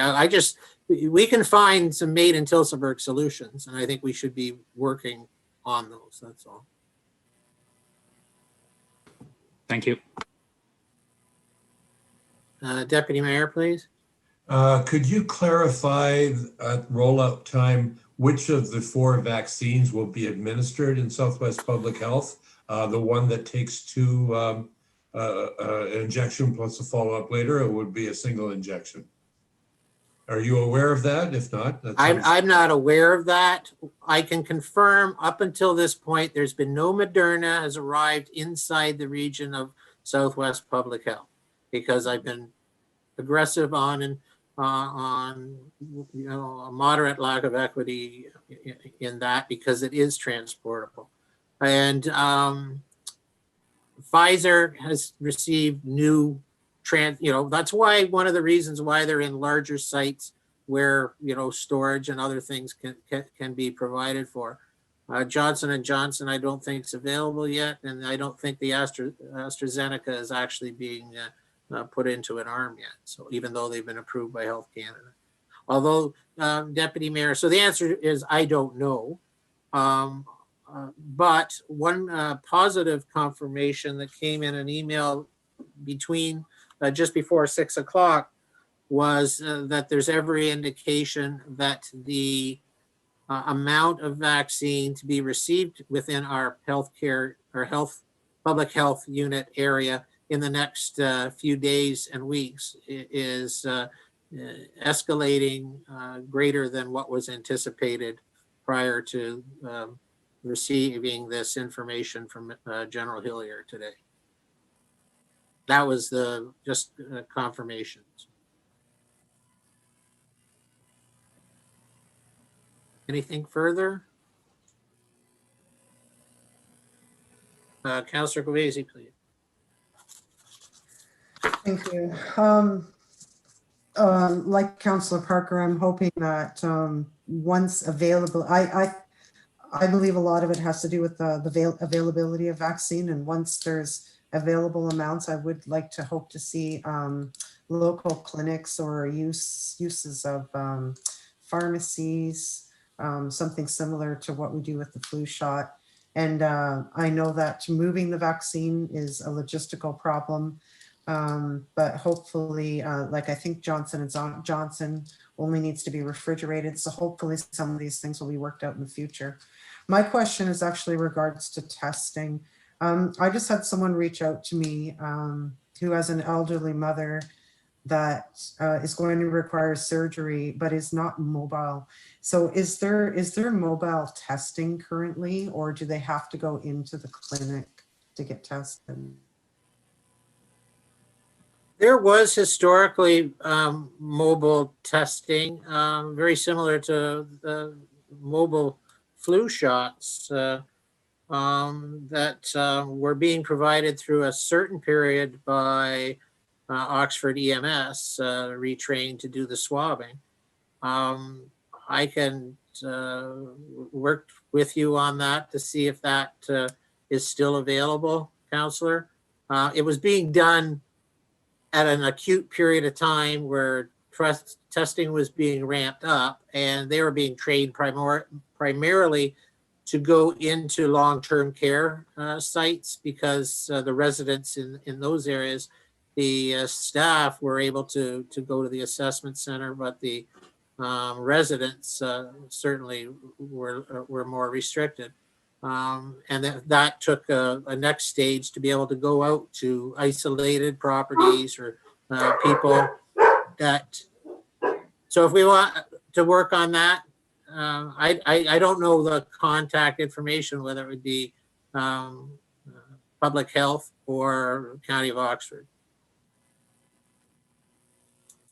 Well, that's what I recommended. I recommended, to reach out to the local testing center and then the and public health as well. I do have a question though. The vaccine. So the vaccine was mobile, like into Tillsonburg. So they brought it into LTC homes and also like into places like Harvest as well. So one would hope that there is some mobility there, that, if they can do all the local long-term care homes, that they would be able to do local residents as well. No, exactly. And I think somewhere between Councillor Parker's and your comments, I think it was, we run flu clinics, flu shots, we run municipal elections or provincial or federal elections. I'm not trying to, get operational, but I'm saying we have the capacity. Our CMC has been working with Southwest Public Health. We have plans where we can utilize property and assets in the community. So I think we're looking forward to that as soon as possible. And in the interim, it's following up with Councillor Parker. What can we do as a community to assist those that have identified barriers so that they have equitable access? Anything further? We'll move to informational items. Councillor, first of all, there's a correspondence from Minister Urick, Minister Rickford, excuse me, Minister of Energy, Northern Development and Mines.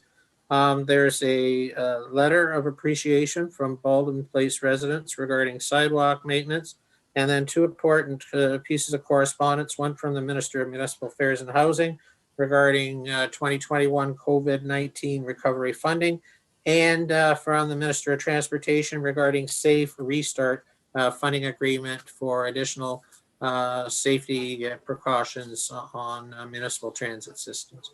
Councillor Govesi. Moved by myself and seconded by Councillor Rosar. The council receives the correspondence from the Ministry of Energy, Northern Development and Mines dated January 28, 2021. The correspondence from Baldwin Place Residents Association dated February 19th. The correspondence from the Ministry of Municipal Affairs and Housing dated March 4th, 2021. And the correspondence from Ministry of Transportation dated March 3rd, 2021 is information. Thank you, Councillor Govesi. Discussion from any member of council on any of those 4 items, please. 4 items.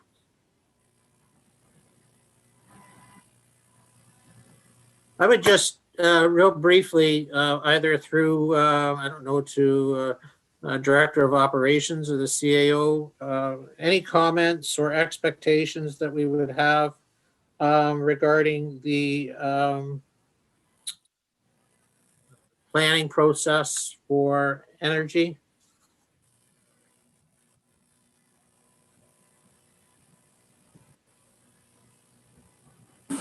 Carlos, do you have any additional comments?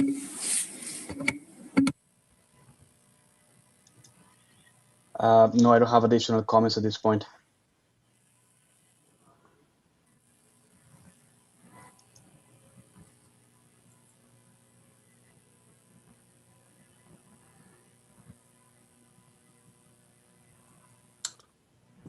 Okay, seeing nothing, we'll call the question. All those in favor?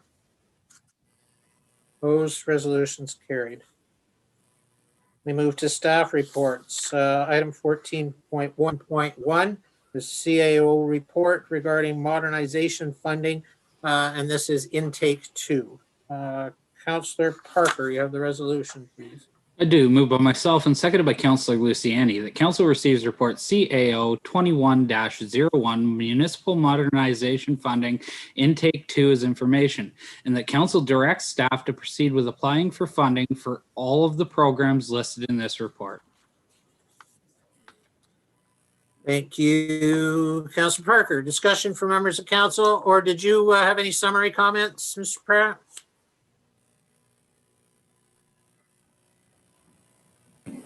I will be in a position to answer any questions from council. Absolutely, Mr. Mayor. Well, that was a trick. You show mute, but because you're using a microphone. Okay, that was a good trick. Questions for the CAO? We'll start with Councillor Govesi, please. Thank you. Through you, Mr. Mayor, to CAO Pratt. I'm seeking clarification. So the review stream, is that 100% funded by the province? And then the implementation stream is where the municipality has to put forth 35%? Through the chair to Councillor Govesi. That is correct, Councillor Govesi. So the review stream is for a third-party report. It is funded up to 100%, and the cost range for funding that we can request ranges from $20,000 to $150,000, where the implementation stream is a cost-sharing model, and in the report it notes that it is by household number of populations, and we are over 5,000.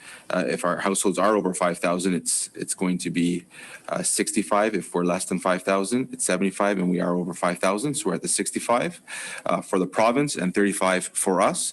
And that range is between 20,000 to 250,000 for projects, but with a cost-sharing mechanism. If I may continue, Mr. Mayor, through you to the CAO. So with regards to the space needs study, there was one done in 2016. How is this going to affect the town hall process? Thank you, Councillor Govesi. Through the mayor. So the town hall process is continuing to move forward. We do have a space needs study, as you mentioned. It is rather, it's outdated, if you will. I do think it is important to do an updated needs study, not only for the administration, but also for operations and other facilities as well, such as fire. We heard earlier in the budget process some issues with our fire building. We need to find out how we can operate that and move forward with the next steps with the fire department.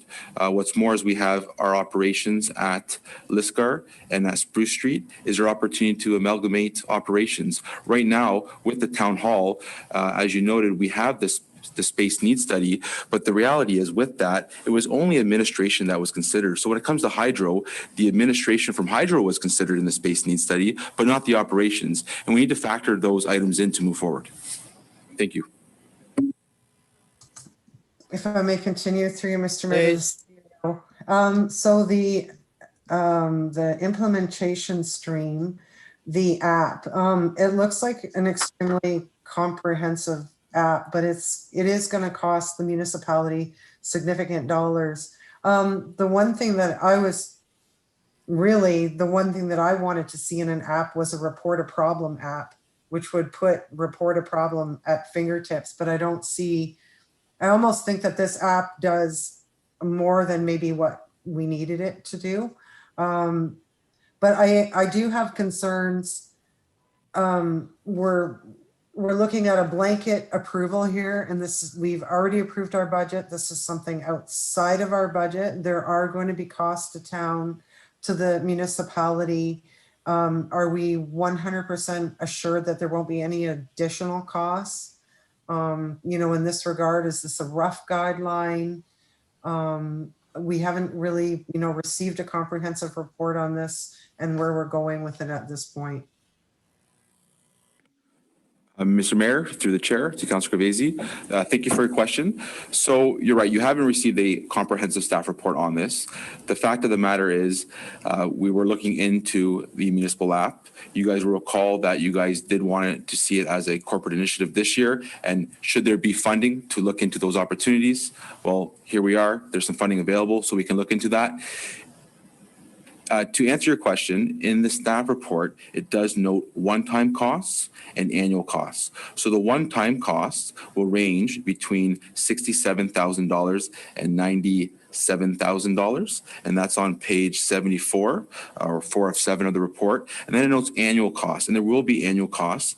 The maximum annual cost will be approximately $20,000 with, depending on the number of widgets, another $5,500 for SMS push notifications. So we are looking just over $25,000 for annual subscription to that and to renew that, again, depending on the number of widgets. And at this juncture, what I will do is I will go over to our clerk, Michelle Smybert, who's done a considerable amount of research on this particular vendor and the opportunities that it provides. Michelle? Yes, thank you. So if I understand correctly, it sounds as if Councillor Galvezi would like to take a look at the widget that involves a service request or report a problem. And that is available through this mobile app. As the CEO has indicated, this is a scalable product. It really integrates nicely with the applications that we have on our website. And if we could take advantage of the funding dollars to implement that, I think that would be ideal.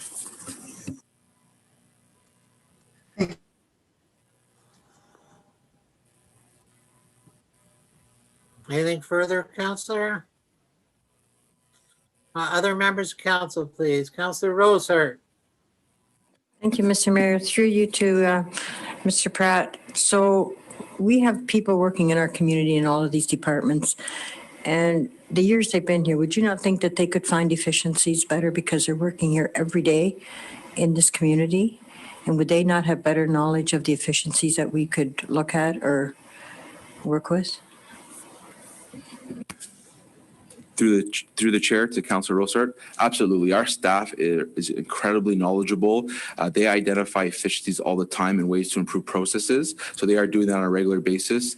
Here, it's over and above that, though. We are looking for independent studies from a third party to give us a non-biased view on those topics. And what's more is, through the municipal app, that is something that staff has identified and some of the benefits of that. And now we're just looking for implementation funding to do that. So we are on the same page in that respect, Councillor. Thank you. And just to follow up, Mr. Mayor, do we think we should maybe we're a little too early doing this and presenting this now, that we could wait to see where we're going to head with the COVID thing and what's happening out there with that? Or do you not think that has any implementation of what we're doing? Through the mayor, if I could seek clarification on that, the whole project all the projects that we're presenting, or our particular project, Councillor Rosehart? Some of the projects, because they're all together here. And I was wondering if we could separate some of them maybe. There might be some opportunity, but the fact of the matter is there's a chance to get some funding here for these projects. The projects that we have in mind under the review stream is a refined space needs study. That is something I think we need right now for the town hall to move forward with the town hall. So it's something that we'd be spending money on regardless. And now we can get some additional funding from the province to expand that scope and look at all of our operations and administration buildings. So I think that's a positive thing. So I think now is the time to do that. What's more is the information technology review. We've seen with COVID that there are increased opportunities to use technology.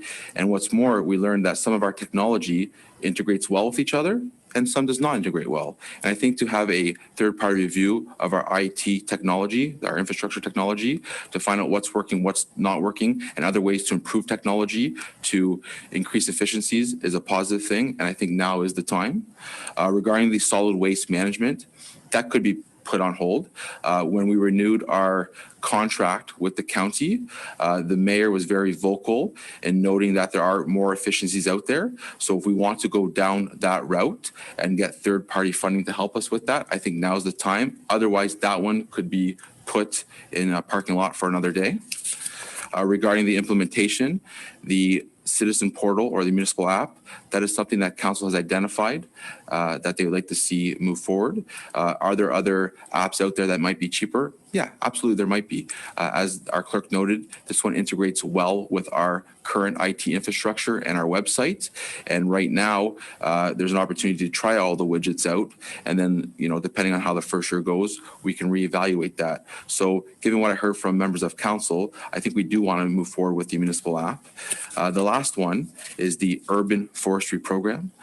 Council, in their wisdom, has put $30,000 in our budget in the 2021 budget process to look at some possibilities around urban forestry program. With that opportunity, the $30,000 in the budget, Chris has taken that opportunity to expand that scope to see of other efficiencies that we can find with that $30,000 and putting it up to a $85,000 and getting municipal funding or provincial funding in the amount of $55,000 and to expand that scope and come up with a comprehensive database. So we have the money in the budget now. Chris and his team, again, through efficiencies and being a talented team, are arguing that we should get provincial funding and go on that scope. So I agree with that one. We should move forward with that one as well. Thank you, Councillor. Thank you. And just to follow up, Mr. Mayor, to the clerk, Michelle, did we have a complaint system in place at one time? And is that not efficient at all or not working at all anymore? It is working. The system that we're using currently is you need to call into the call center to report the problem, and we do that internally by filling out mesh requests. This would be real time reporting of a problem, a pothole, that sort of thing. So someone could be in the passenger side of a car and using their iPad or iPhone to report the problem instantly. Thank you. Anything further from members of council? Remind council, okay, Councillor Luciani, please. Through you, Mr. Mayor, too, I guess either the CAO or the clerk. Just in regard to the citizen portal, I note that there's an awful lot of optional add-on widgets. I mean, some of which would be relevant to, obviously, to our municipalities, such as buses and licensing and different stuff. Are those included in this, or are those additional costs to each of those? So there are separate costs outside of what's in the projected budget that's outlined in the CAO's report.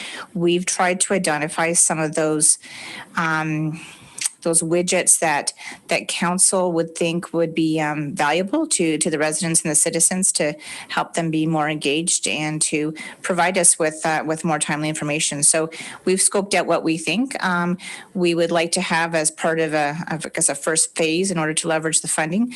But certainly if we get the program, we can take a look at any additional widgets that we'd like to purchase.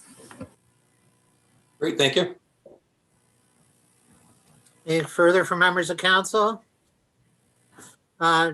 for the benefit of council, certainly the members at home, the community was a leader in customer service through an ACR module that we had access to, and people would phone in. Counselors were encouraged to share the phone number, and they would be logged, and they would be any items were prioritized and responded to. And then if they weren't responded to, they'd be escalated up through the management chain and continued to do so until they'd landed ultimately at the CAO or the mayor's desk, because something had not been accomplished based on its prioritization to satisfy our customers, our residents. We had migrated to a mesh system that had promised part of that. It's not delivering on that. And if there's something in this that will reinvent the opportunity for customer service without mitigating face-to-face, I want to make sure from my position that we're not investing in technology to eliminate the personal care and attention that residents in this community deserve. So, but we're not, I don't believe, where we need to be as far as responding to the public and ensuring that items are trackable and respondable. And that involves us all as a team. I did have a couple of questions. Supportive of the recommendation. Appreciate that. I think it's a very positive opportunity. One aspect of this is, do we have any expectation from the ministry that this is an all or nothing application? Asking, I guess, is there any need to reviewing strategization on priorities regarding some of these? Or do we hit for the fences and hope we get something? I'm looking for material that was, to my knowledge, not included in the program analysis, which was attached. Thank you for that. So I guess that's the question. Any expectation that the application is an all or nothing? Thank you, Mr. Mayor. You're right. There was a attachment around the program intake and some of the parameters around that. I have personally not come across anything that was all or nothing. I know our treasurer, Sheena, has done a lot of research in this regard too. Sheena, can you provide further comment on this?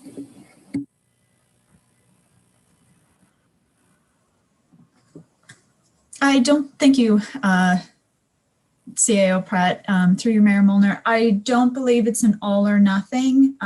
Just to refresh council's memory, we applied for modernization funding in 2019. We were successful. In fact, the province allotted us additional funds in excess of what we originally applied for. So my expectation is that they would at least meet our request for funds. I do want to highlight for council's attention, just taking this opportunity, that the deadline date for this application is this Friday, March 12th. So it is essential that we meet that deadline if we are intending to move forward with an application. And I would suggest, building on that, that this is exactly what the minister's expectations are. This is where funding came out for service delivery reviews, for funds that were delivered to regional governments and their lower tiers to assist regarding the original governance review.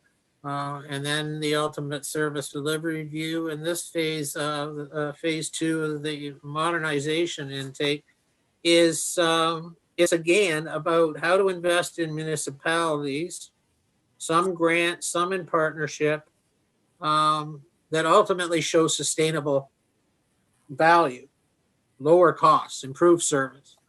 So that would be part of my question is here, is the application, will it demonstrate savings that would be appreciated by the auditors or those reviewing the application?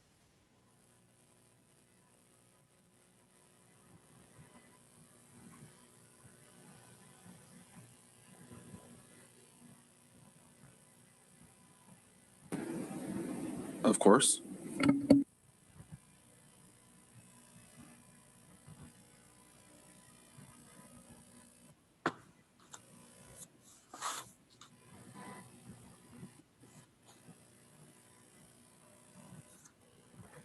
Mr. Mayor. And then my only other questions are going to be pretty consistent with others.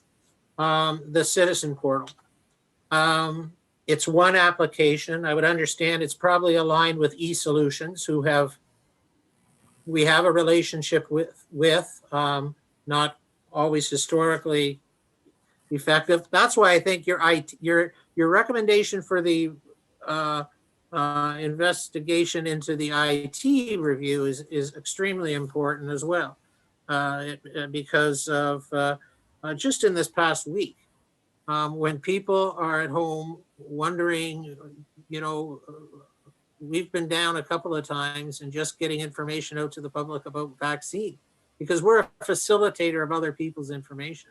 So I will want to ensure that certainly remains an important part of this.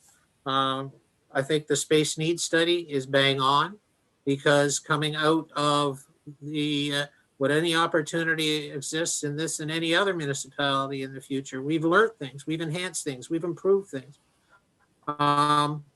Where will we be as far as space needs? Exactly. Say 12 months from now. So I think that's an excellent investment in any way. So I recognize that. But under the implementation stream, my real question is, there's material information here about this citizen portal, and there's actually funding attached to the report. Where do we know where that dollars comes from? Is in the Are you referring to the staff report, Mr. Mayor? Well, it's just, no, it's their material attached to the staff report. Citizen portal, eSolution. Oh, there it says eSolution groups. There's actually a matrix of costs. Is that available on their website, or? We've actually asked the eSolutions for some pricing and some costing, and this is what they have provided to us. Okay. So I'm absolutely supportive of an electronic conduit that does not at all impede the personal contact that we should be delivering on a daily basis. I'm moderately concerned that I'm not concerned, I just want to, we are in essence pre-authorizing sole sourcing one contract with a company, well, eSolutions and their citizen portal. And I guess I just would ask, relative to our procurement policy, does a supportive resolution to this give direction to go ahead and purchase that if and when, and hopefully when resources are made available?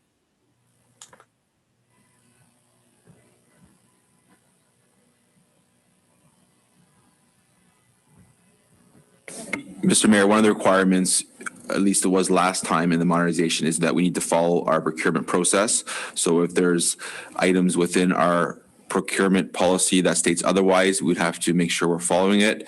With this one, as you noted, it is through eSolutions, which integrates with our website. So we're gonna have to be cognizant of that too. And if there's any way we can make sure that integration still moves forward, that's where we want to go with this.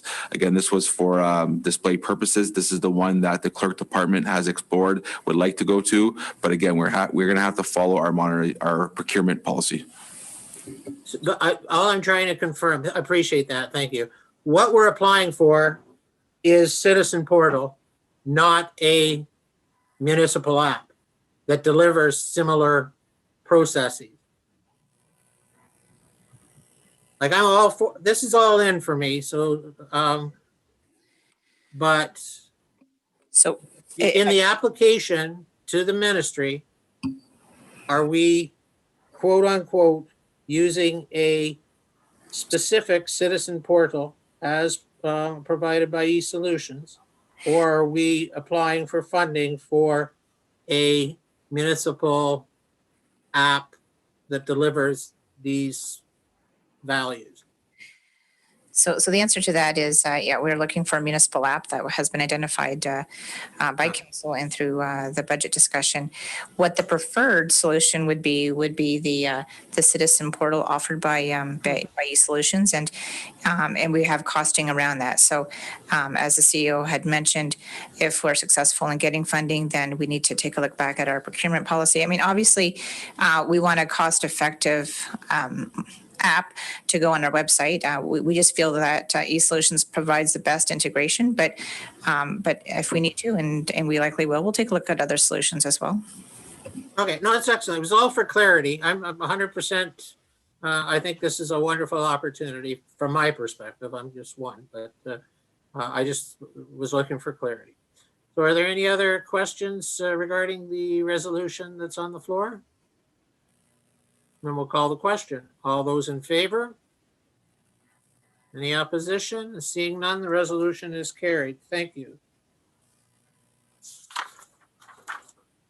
We move to reports under corporate services.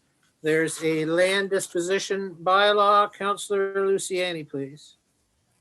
Yeah, moved by myself and seconded by Deputy Mayor Barris that the bylaw to adopt policies with respect to the sale of land and other disposition of land be brought forward for council's consideration. Thank you, Councillor Luciani. Discussion for members of council, please.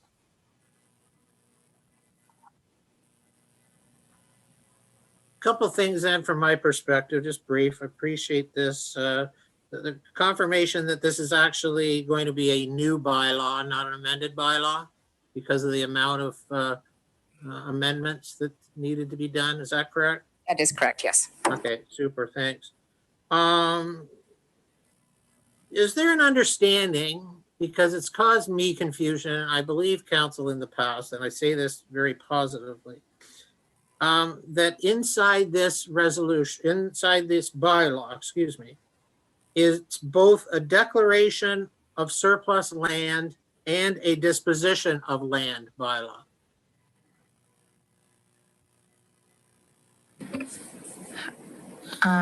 Just for clarity, so the land disposition bylaw talks to how to sell property, but within that, our municipality is required to declare the land's surplus. Was that your question? Well, do we have a declaration of that'd be a policy, I guess. Do we have a declaration of surplus land policy?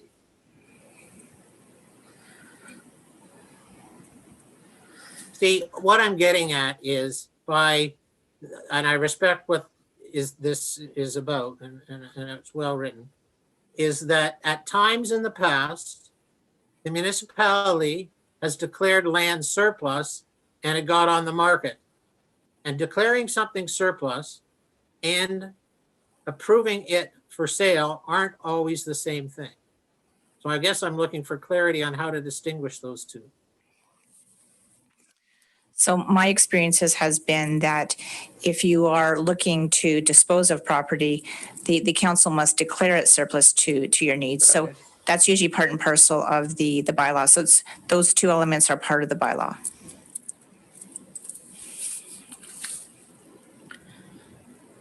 Okay. A municipality can declare land surplus and not sell it immediately. That's what I'm trying to. It happened on Clearview Drive recently, or Lane, where there was some misunderstanding that because we declared it surplus, it immediately was going on the market. But it may be clarified, and maybe I picked this up later, under section 2(1)(a), by bylaw or resolution passed at a meeting open to public, declare the land to be surplus prior to council determining to dispose of the land. In that text, can it be understood that those are two separate and distinct things, that there's a declaration of surplus and that council needs to determine that they're going to dispose of the land? Yes, that's correct. Okay. I don't think that we can presuppose that all land that has been declared surplus will inevitably be sold. There might be something in the sale process that might prevent that from happening. Okay, thank you.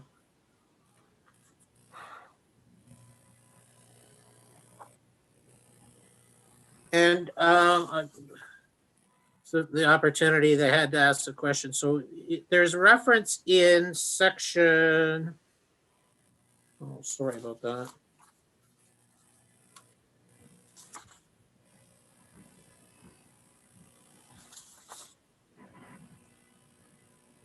.1.B, section 2, paragraph 1, subsection B.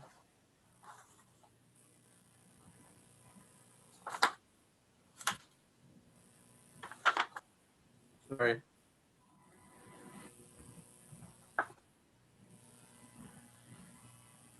Oh, okay, I've got it. Sorry about that. Obtain at least one appraisal of fair market value of the land, or an opinion of value may be considered for smaller parcels of property. And this is the part that I just want to ask a straight up question, at the discretion of the clerk. And I guess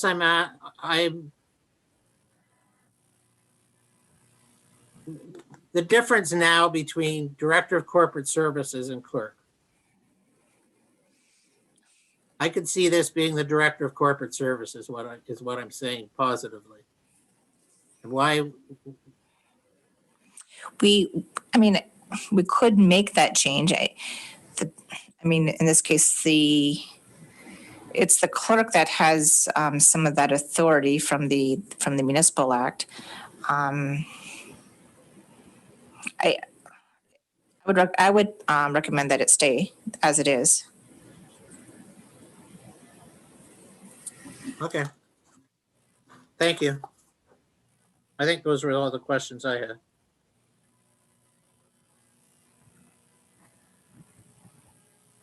There is something in there about checklists, and I just want to ensure that the bylaw, support the bylaw, with the one concern. It's well written and it's expanded. And I hope that we're going to ensure that we're protecting the balance between transparency and expediency in this. So those have been my final comments. Anyways, thanks very much. Any further questions from members of council? The resolutions on the floor will be brought forward for council consideration. We'll call a question. All those in favor? Opposed? Resolutions carried. Thank you. Committee appointment. There's an opportunity to add to the Airport Advisory Committee. A report here, support of that nomination. Deputy Mayor Barris, you have a resolution, please. Moved by myself, seconded by Councillor Esseltine, that a bylaw to amend, just a minute here. Yeah, the bylaw to amend bylaw 4247 Schedule A be brought forward for council's consideration. Thank you, Deputy. Oh, any questions? We'll call the question. All those in favor? Opposed? That resolution is carried. We'll move to Corporate Services Report 2113. Has to do with the cancellation of a previously called special meeting for planning purposes, which were addressed actually on tonight's meeting earlier. Councillor Rosehart, you have that resolution, please. Thank you, Mr. Mayor. Moved by myself, second by Councilor Gilbezi, that the council meeting scheduled for March 15, 2021 be canceled, and that the clerk's office provide notice of the meeting cancellation. Thank you.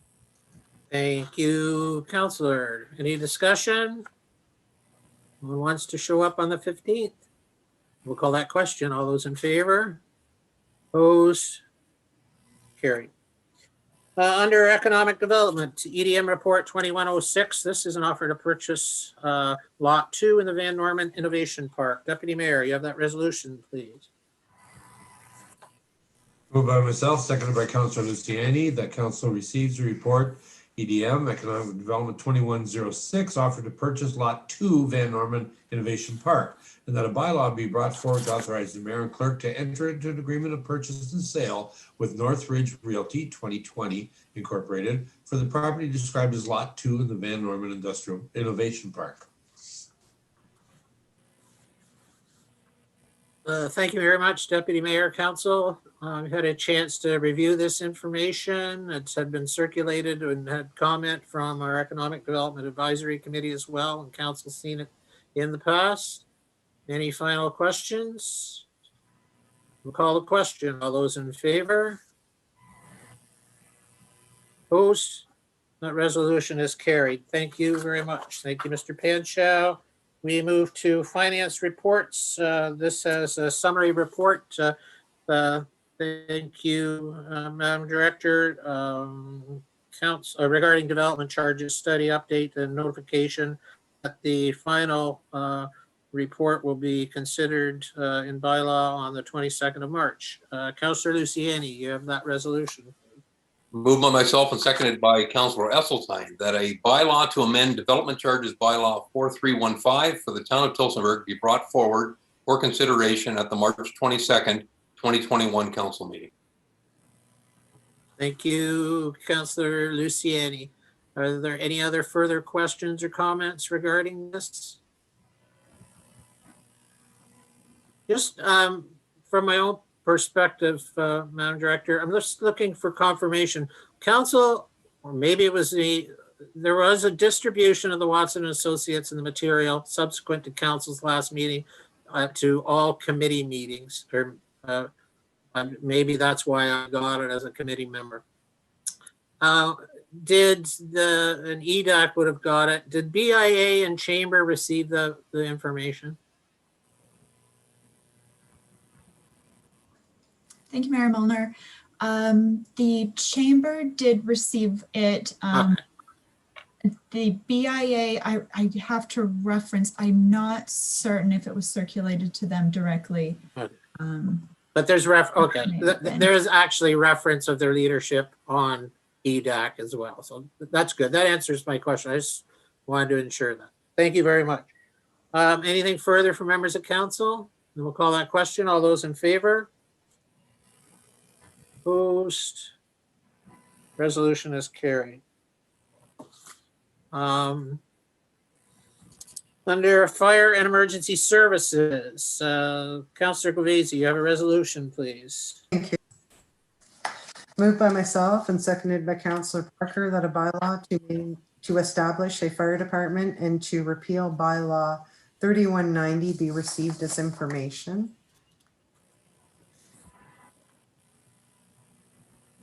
Discussion for members of council.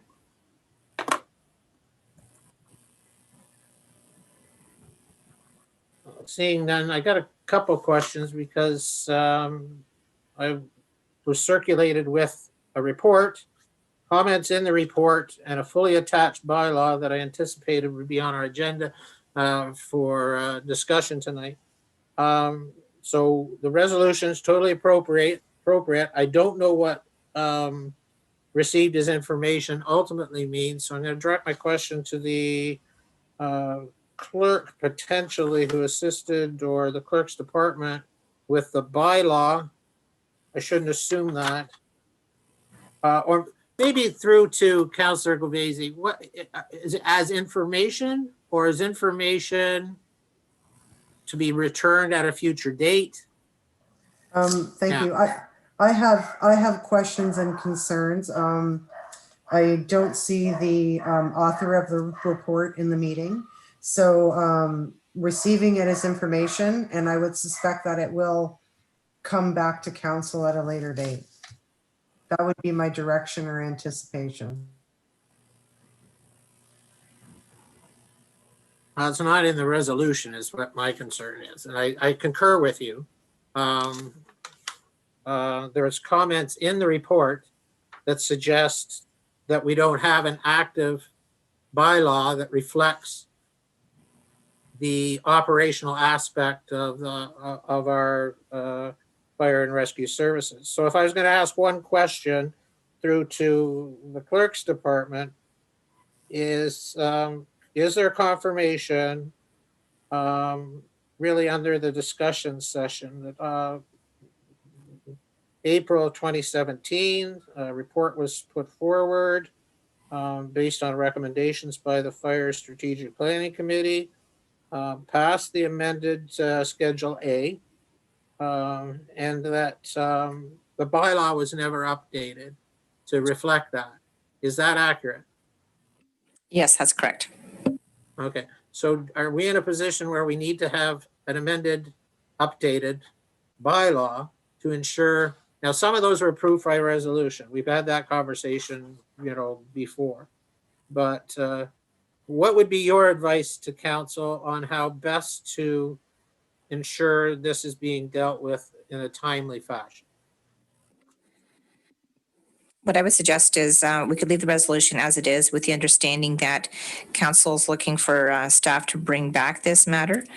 And the point is that we want to make sure that we get this bylaw correct. So if council and staff, if there's questions there, we want to make sure that we answer them. But for now, we'll just receive it as information and we'll bring it back at a subsequent date. Okay. Are there any other further questions or comments from members of council? Any comments from council that they're potentially not satisfied with? I think maybe you already said that, Councilor. That's cool. We'll call the question. All those in favor? Opposed? No, excuse me. And maybe it's the timing on my screen, so I apologize.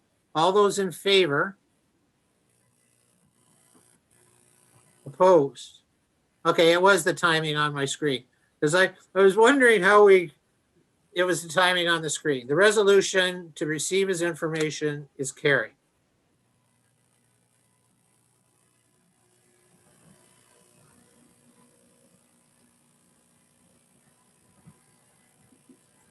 We move to operations and development, OPD 2105 Kinsman Bridge surface upgrades. Is there a mover and seconder for this? We received his information. Councilor Parker.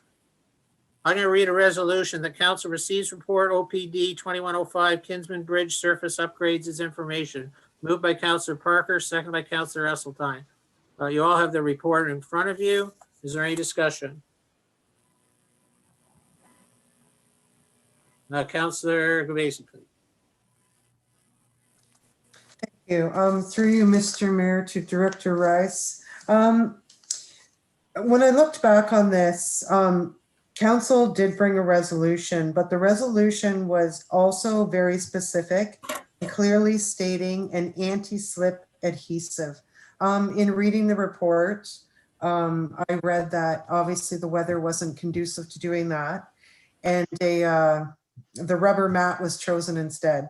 I've received a lot of concerns regarding the rubber mat. Firstly, water pooling. It was slippery. I visited the site on several occasions in different weather events to get a feel for it. And it was slippery. There was water pooling. However, there was staff on site when I was there one day blowing it off, blowing the water off to dry it off. My concern is, though, that the resolution clearly stated an anti-slip adhesive. So I would have to question then, even though council gave the direction to do something, this bridge has been like this for a long time. Why didn't it come back to council? Why wasn't council notified that it wasn't plausible to do the anti-slip adhesives? I'm just curious as to why that didn't come back to council. So thank you, Mayor Martin, through you to answer the question from Councilor Gavesi. I guess we were trying to fix the purpose of the resolution, which was to improve the conditions of the bridge. After receiving that motion and resolution from council, we visited the site and we noticed that it was slippery, and especially during the winter months. So we looked for different approaches. The first one was to look into this option proposed by council. As the report is indicating, it was not possible due to the winter conditions and the temperatures. And after looking for a number of possibilities for this was the only option that could work, again, to improve. I guess the purpose of the motion was to improve the conditions of the bridge. So we thought that by doing this, it was the only way that we could improve the conditions of this bridge for the winter. That's why we decided to go ahead and contact the supplier and get the material ordered in order to complete the installation. If I may continue, Mr. Mayor, is this bridge, I remember receiving a report maybe a little more than a year ago that this bridge is going to be up for replacement. And when is that slated for? And would it include the entire decking? Thank you. That's a good question. Actually, we have our engineering department working on this report right now. We're hoping to have this report probably in the next council meeting, providing the recommendation from the engineer study that was completed last year.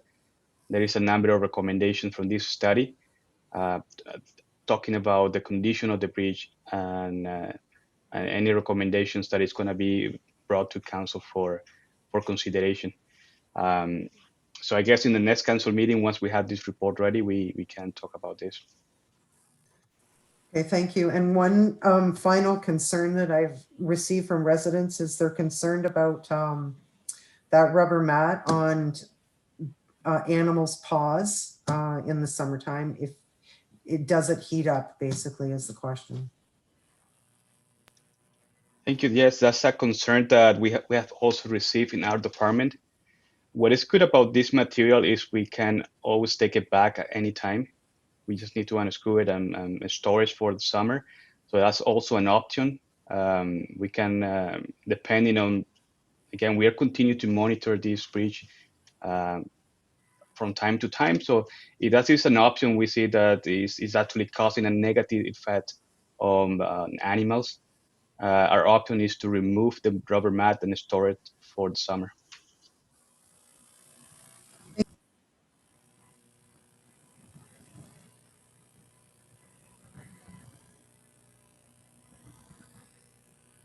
Further questions or comments from members of council?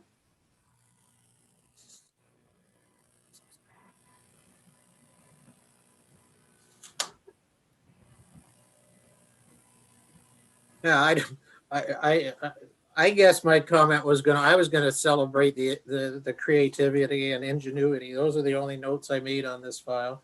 I've had some compliments. I've said some other people that have had some understanding. I think they appreciated the attention and being listened to, and some have found it positive. I wasn't aware of others, but that's what we all need to understand, and that's why we have these meetings. But I think I can go back to when this originally was on this council agenda as a recommendation from the Accessibility Advisory Committee. I kind of indicated at the time that it was a very acute and tight resolution that ultimately did not get changed, that had very, very specific actions on it. And so I think we should be at least respectful of I'm looking at giving our team some latitude as far as being able to find creative solution. Anything further from members of council? We'll call the question. Excuse me. Councillor Rosehart, please. Sorry. Thank you, Mr. Mayor. Through you to Carlos. Carlos, the rubber mat, when it gets warm out now, is lifting, and how long, like it's rippling because it can't stretch out when the heat hits it. So how long would we be leaving it there? Thank you through you, Mr. Mayor. Actually, we have our team today completing some adjustment of this rubber mat. They were moving some screws, unscrewing and just expanding the section of the rubber mat. And also they were installing the transition pieces that they were missing from the previous installation. So there was some work completed today. We are hoping that that's going to alleviate the issue that we found last week. And as I said before, this is a work in progress. We continue to monitor this and adjusting according to our needs. Thank you.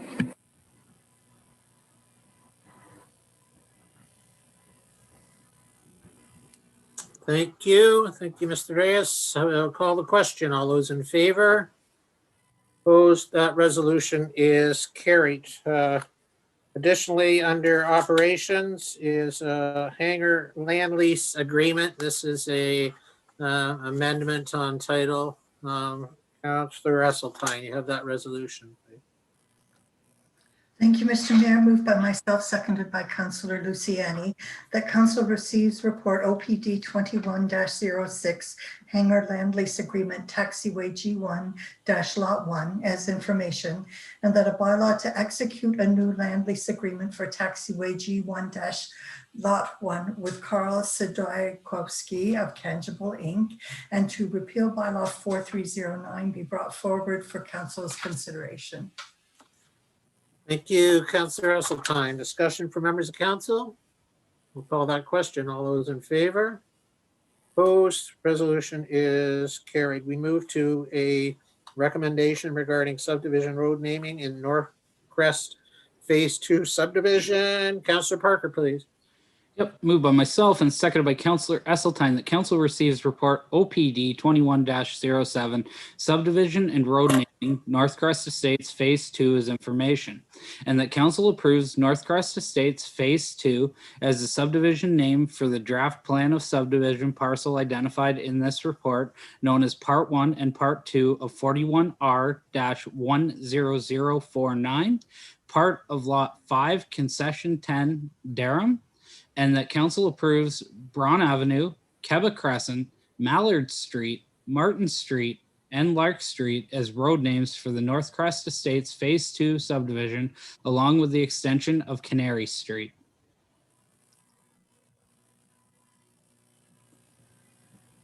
Thank you, Councillor Parker. Is there discussion for members of council? Deputy Mayor Barris, please. Thank you, sir. I have no problem with Keba Crescent and Braun Avenue, Mallard, Martin, and Lark, named after birds, and of course the heritage of the people who once owned the farm, or the history of one who owned the farm. My concern is the Phase 2, which is coming up, and I just want to bring to the committee's attention the history a few years ago, probably 20 some odd years ago, when they were someone was looking at developing the Northcrest Phase 2, which is up and coming, that at that particular time, the Royal Canadian Legion expressed interest in some naming opportunities of some streets with some battle names, such as Vannevar, Normandy, Vimy. And I would just suggest at this time that the committee would contact the Legion. I think Bob Marsden was president of the Legion at that time. And I believe it would be in their best interest to contact them to see about the naming of those streets, which really has nothing to do with this resolution, except for the fact that it is adjacent to what we all call the bird subdivision. And maybe more bird names might have been suggested for that subdivision at that time to coincide with Northcrest Estates Phase 1 and Rolling Meadows subdivision.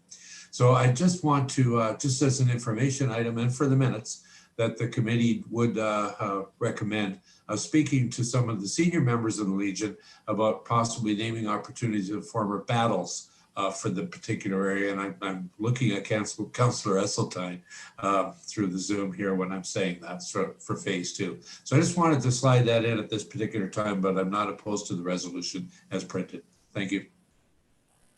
Thank you, Deputy Mayor. Further discussion for members of council?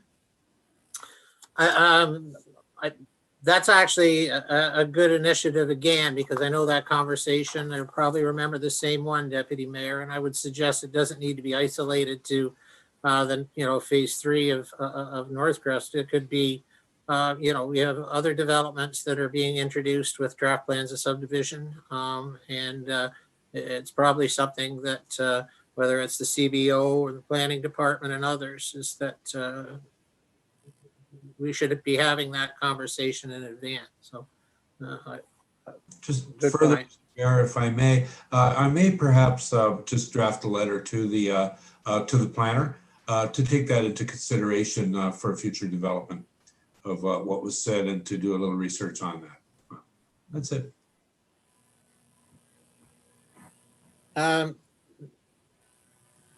The only question I have to the report, and certainly endorse it, and actually appreciate that there was a supporting letter that was well written and speaks very well about the appropriateness of the naming.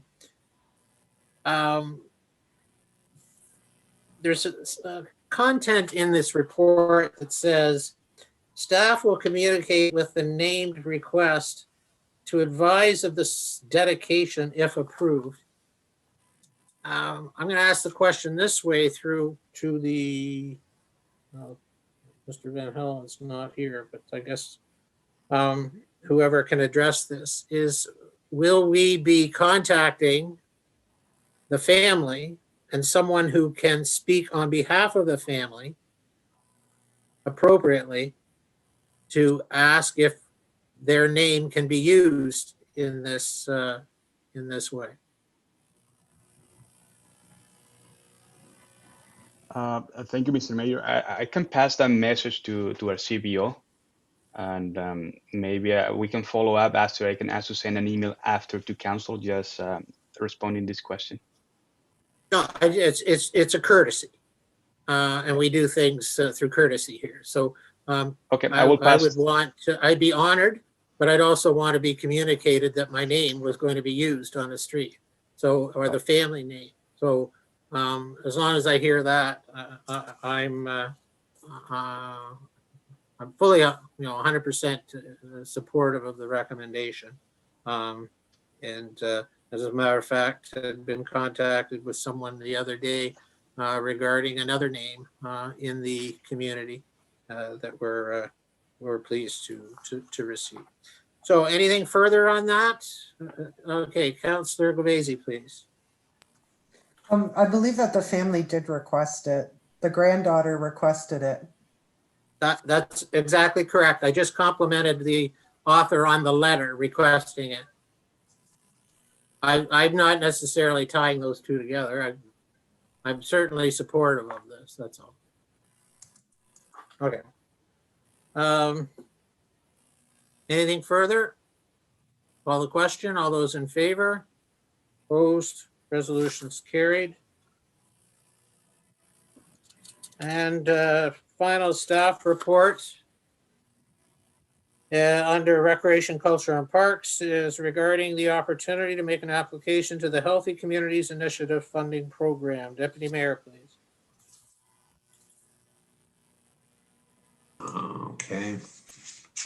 Moved by myself and seconded by Councillor Esseltine.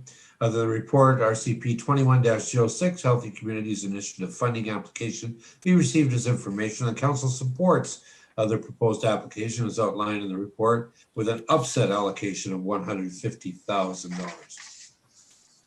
Thank you, Deputy Mayor. Council, do you have any questions? I believe Director Barrett is in attendance. Councillor Gavesi, please. Thank you. Through you, Mr. Mayor, to Director Baird. Would things like playground equipments or enhancing the pump track, would anything like that qualify for this funding? Through the mayor, it's certainly it would, because it deals with healthy living. But I think the intent of the funding program is to service as many of our population as possible. So it's unlikely that seniors, for example, would be using the pump track. That would be a segment of our youth, most likely. So the thought there was building on the trail network, which we've seen has been a real bonus over the last year. And again, the difficulty with this program, these pop up like mushrooms, and they have, our deadline is 8 p.m. tomorrow to submit that in. So we did try to have a wholesome discussion with my staff, RCP staff, and as well, we shared it last week at SLT, just to make sure that it was perhaps the highest and best application that we could put forward in the shortest time possible. So it certainly, if it could be broadened to deal with other recreation things, I think that might be possible, but we tried to come up with something that ticked a lot of the boxes to make it sort of worthy of consideration by the funding organization. Okay, thank you. Thank you for answering my question. I have a few comments. I'm not actually going to support this because I don't feel that we have identified that there's a large need for the outdoor exercise equipment. And I do know that there is some on the Veterans Trail, which I walk frequently, and I've never seen anyone using the equipment there. And furthermore, I think there's like probably maintenance costs down the road, which, you know, we don't potentially know about. But the most important thing for me when I was reading the report and analyzing this, yes, this is an opportunity to get money from the province, but in the end of the day, it's still taxpayers' money, albeit from a larger pot. And I just don't feel that this is a good use of taxpayers' dollars. I was Councillor Parker, I saw you, and then Councillor Rosart, please. Through you, Mr. Mayor, to Director Baird. I know that the application's for $150,000. However, I didn't see any costs to the town in this report. I'm just wondering if you have any thoughts on what the costs could be to the town. Through the mayor, Councillor, this is 100% funding that's available. So the town does not have to put up a portion the way that we do.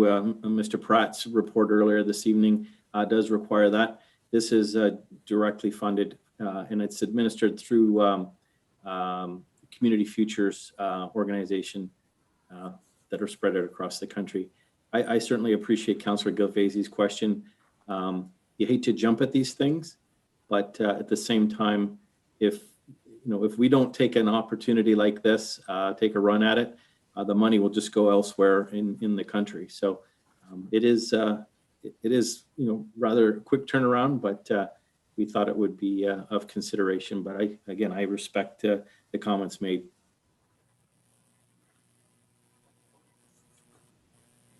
I'm sorry, it was Councillor. That was Councillor Parker. Councillor Rosart then. Thank you, Mr. Mayor. Through you to Mr. Baird. Walking the trail and meeting people and asking them if they ever use that equipment, and they'll say no because it takes everything they do just to walk the trail. I was wondering, would there be any consideration in putting them in a certain area where people would go and then maybe use the workout equipment? Because the ones on the trail, I walk them a lot, and I've never seen anybody ever on them. And I just feel like it's such a waste of money. And if we could place them somewhere where they could be used and people could utilize them, I would be more in favor of that. Through the mayor, we can certainly look into that. Absolutely. It's still sort of a thought in progress right now. The application, I'll be looking after that if successful this evening. I can tweak it that way if there's a destination that might work well.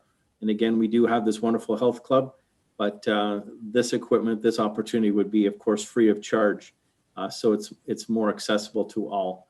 But that's a great suggestion. We're glad to visit that as well. Thank you. Further questions or Councillor Esseltine, please. Thank you, Mr. Mayor. So, Mr. Baird, then, what age group is this targeting? I've attached to the report just some generic information that we got off the internet. It's really something that it could be as simple as just a balanced walk that young children could use. It could even be helpful for seniors as well that are trying to develop or keep their balance up. These aren't big weightlifting systems, things like that. They're just meant more to be sort of fun recreation and a bit of a challenge. They do have a broad range, of course, but we would try to select something that would be beneficial to all. Mm-hmm. And am I still on here? I am. So they would be on the trail then, I understand, between Broadway and Tilson Ave, the Canadian Trail, the Cross Canada Trail. Is that correct? That's correct. We've suggested the Trans-Canada Trail, notwithstanding what Councillor Rosart has suggested. Maybe along that area or at a trailhead, there might be an opportunity to do a clustering of them. So it could be a destination as opposed to a linear walk that you have to complete in order to get the benefit of. So would they be right on the trail or sort of off to the side of the trail? The intention, it would be off the side of the trail. There would be a poured concrete pad, probably 10 feet by 10 feet, in which the device would be installed to keep maintenance low. We might be even looking at some solar light and a bench or something to that effect so that it is a point of interest every few hundred meters along the length of that stretch. Anywhere from 10 to 12 stations, something like that, is what we've seen in other communities, and it's quite popular. Mhm. I would certainly support this. I think it sounds like a good project for the community and a multi-age thing. You do see lots of people walking that trail between Tilson Avenue and Broadway, and it's not a real visual trail, like it's just a trail. So I think this would certainly add interest to it and attract other people. So I'd certainly support this project. Thank you. Further questions from members of council? Well, I'm certainly excited about this. I want to thank Oxford Community Foundation as well for forwarding it, and the opportunity to ensure that at least senior leadership had the opportunity to, without a great deal of time. The chosen product, it's a very similar question I asked the CAO earlier, and this has actually escalated a little bit more as far as a package price of up to $150,000.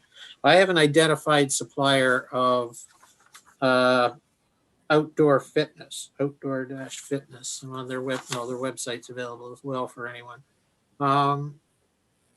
Is that what we're buying, is outdoor fitness, or are we buying a montage of fully accessible equipment to satisfy fun workouts for people of all ages? Mr. Mayor, that's exactly correct. And I would add, in addition, let's keep our money in our country. So we'd be looking at a Canadian supplier. Yeah, that was on my final note. The other was, are some of these items then, and not looking at theirs, but perhaps someone else's inventory, they are portable, are they not?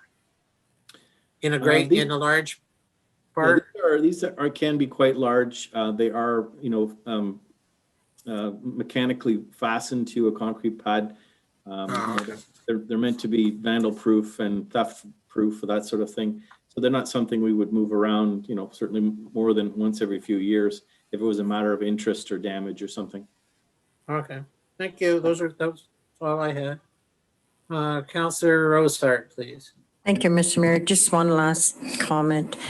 The trail's a trail. It's for people to enjoy with trees and birds and stuff. And I just feel like we're creating, I guess I could call it junk, but it's not really, because it really is useful. But if we could just not use our trails and leave them just natural and not clutter them with all this stuff that we could maybe put them in an area by themselves. I agree with buying this stuff.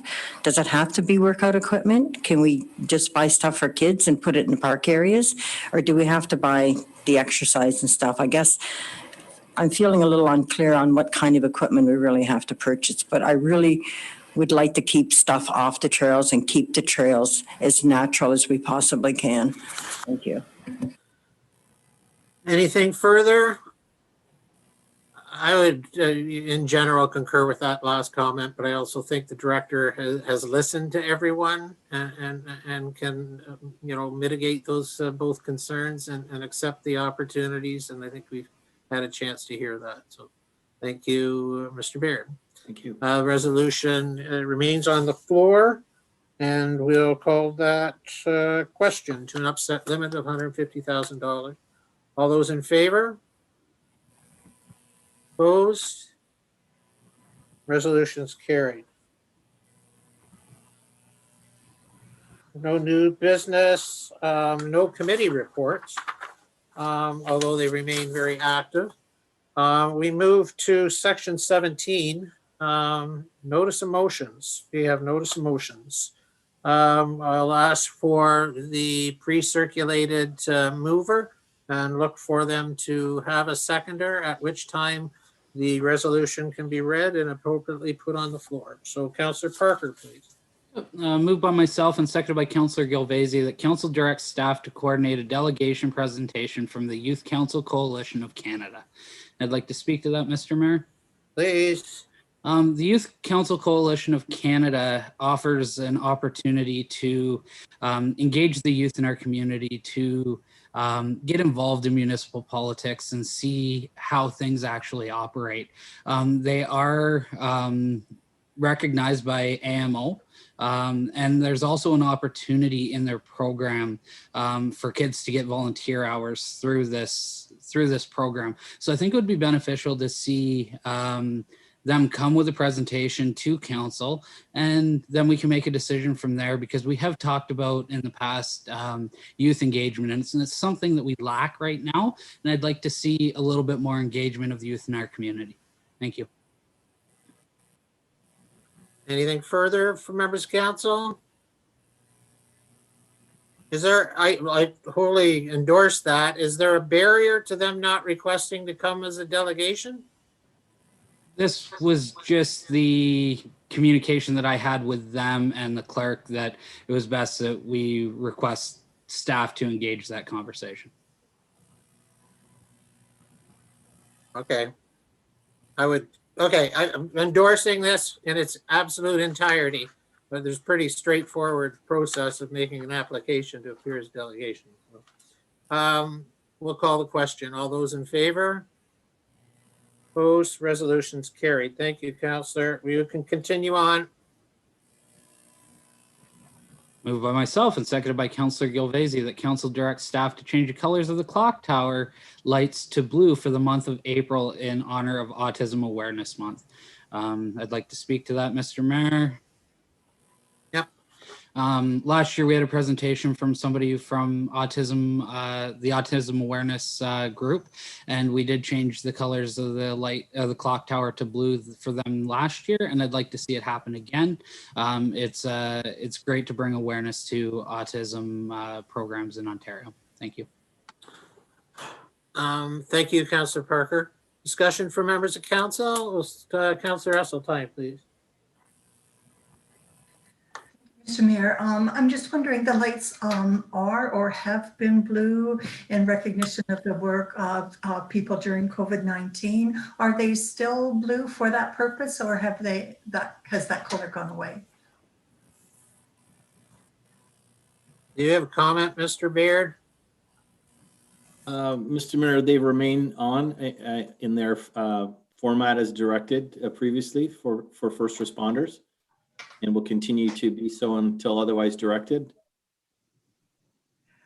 I would guess you could, if it's blue and blue, it can just continue to be blue. How do people know what the colored lights are in recognition of?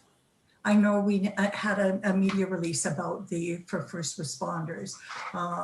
Would the Autism Society have a means of promoting that? The lights were in recognition of their work? I could certainly just add a comment, Councillor, that working with our communications department, I mean, they have a really effective means of informing the community. And I think Councillor Parker's suggestion is certainly well intended, and we could build on that message. And I'd be glad to speak with the clerk and Mr. Pratt tomorrow, if so you desire. Anything further? Do we have a confirmation from 2020 how long the lights were blue to recognize autism? Was it a month or a week or another identified? I'm supportive. I'm just trying to bring all of this conversation together, and actually then I'm going to make one final comment.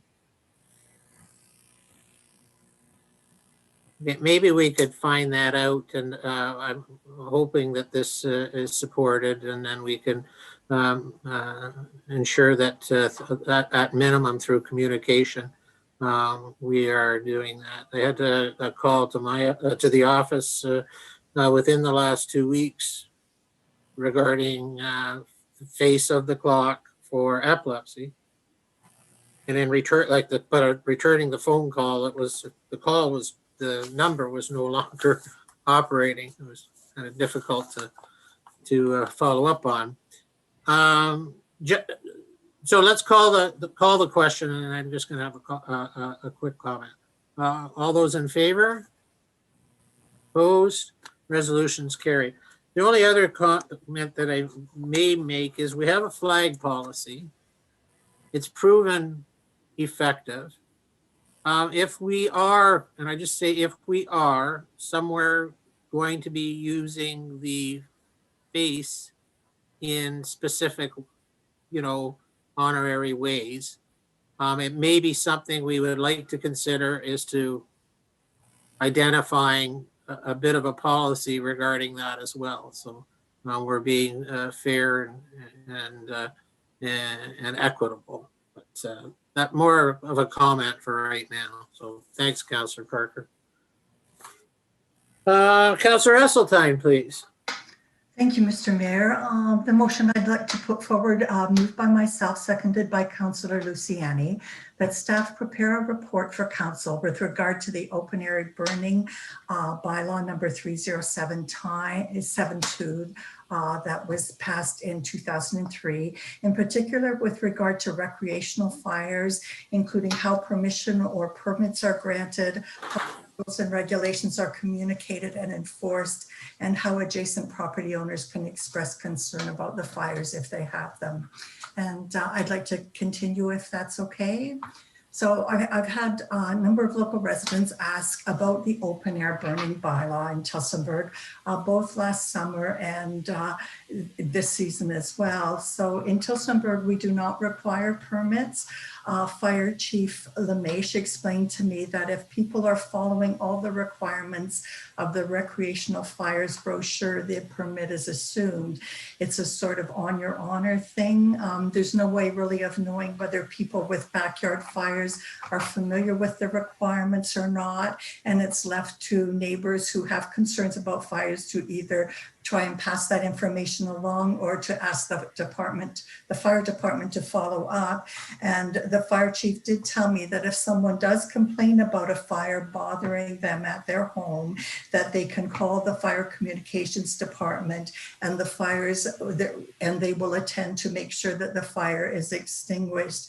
But there are a number of environmental and health and safety issues around open air burning.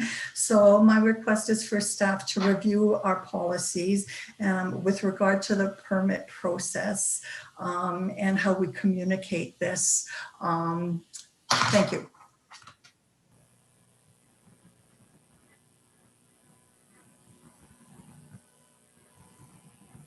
Questions for members of council? Councillor Esseltine, you're satisfied that the text in your resolution is, you're looking for a staff report about all those items. Is that correct? Yes. Okay. So it's more of an updated informational report. And perhaps look at alternate ways to do things. Well, that's why I'm asking, because you, right in the last bit of your presentation, used the word review. And that's not any direction that's included in the resolution. I'm not saying that in a bad way. I'm saying that to ensure that you're aware of what you're asking for. Okay, a report then, ask staff to review what we do now. And it is in the actual motion then, that staff prepare a report for council. Is that what you're concerned about? Because that is in the actual then motion.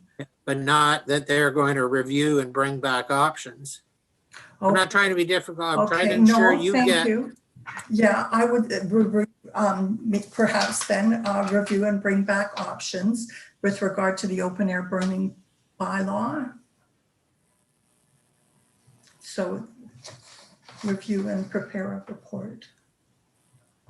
Does that cover it, do you think? Prepare a report including options. Including options, okay. Or any amendments. I'm just trying to help you, and I'm not trying to change your resolution, but I think okay. It was just my assumption that that would be part of it, but yes, if you need to spell it out, that staff review and prepare a report with options for council with regard to the open air burning bylaw. Okay. Is that council understand that? Okay. Any discussion? And we'll call the question. All those in favor? Opposed, resolution's carried. Thank you, Counselor. And finally, Counselor Govesi, please. Thank you. Moved by myself and seconded by Councillor Parker that staff bring back a report to council with regards to donating used playground equipment to a local housing cooperative. If I may speak to that, Mr. Mayor. Please. In the last meeting, I asked about donating equipment, and I have reached out to Director Baird, who has also talked to the housing cooperative. And it's a bit complicated. And so for sake of transparency, I'd just like him to bring a brief report back to the next meeting so that council will have an opportunity to view the report and then go from there. Thank you. Council understand the resolution. Councillor Govesi, you added some verbiage as well. You said next meeting. The 22nd of March isn't in your resolution. Sorry. Now, as long as I don't, it's not a rush. So it's whenever Councillor Baird can. no, I just, and maybe Director Baird can make comment as well. Sure. Thank you, Mr. Mayor. Councilman Gilvacy, I'd be pleased to prepare that report. As you said, it's very brief. It just may lay a few options out before council and explain the situation, why it's maybe not as easy as we'd hoped it would be. I'm glad to do that, and we'll try to get it on the next agenda or the following one as soon as possible. So I take that as direction. Thank you. Okay, I just didn't want to oversell and underachieve. So thanks to both you and Councillor Govesi. We'll go to Councillor Esseltine and I believe Councillor Rosart. Thank you, Mr. Mayor. So at our last meeting, just looking through the minutes, you Councillor or Mr. Baird gave us a review of what happens with used playground equipment now, and that it's sold to a company, and that money that we acquire through the sale of used playground equipment is used to upgrade benches or existing playground equipment. So what we're looking at then is options outside of that, or to keep the playground equipment in the community. Is that what you're asking for then, ways to do that? Just for clarification, Councillor, is that a question to myself? Well, you or Councillor Gilvacy, I guess. Sure. Well, without getting into what you'll see in that report, the playground components are not as easily dismantled and reassembled. They are in fairly bad condition, and that's one of the reasons why we are replacing that. It's an integrated system, both above grade and below.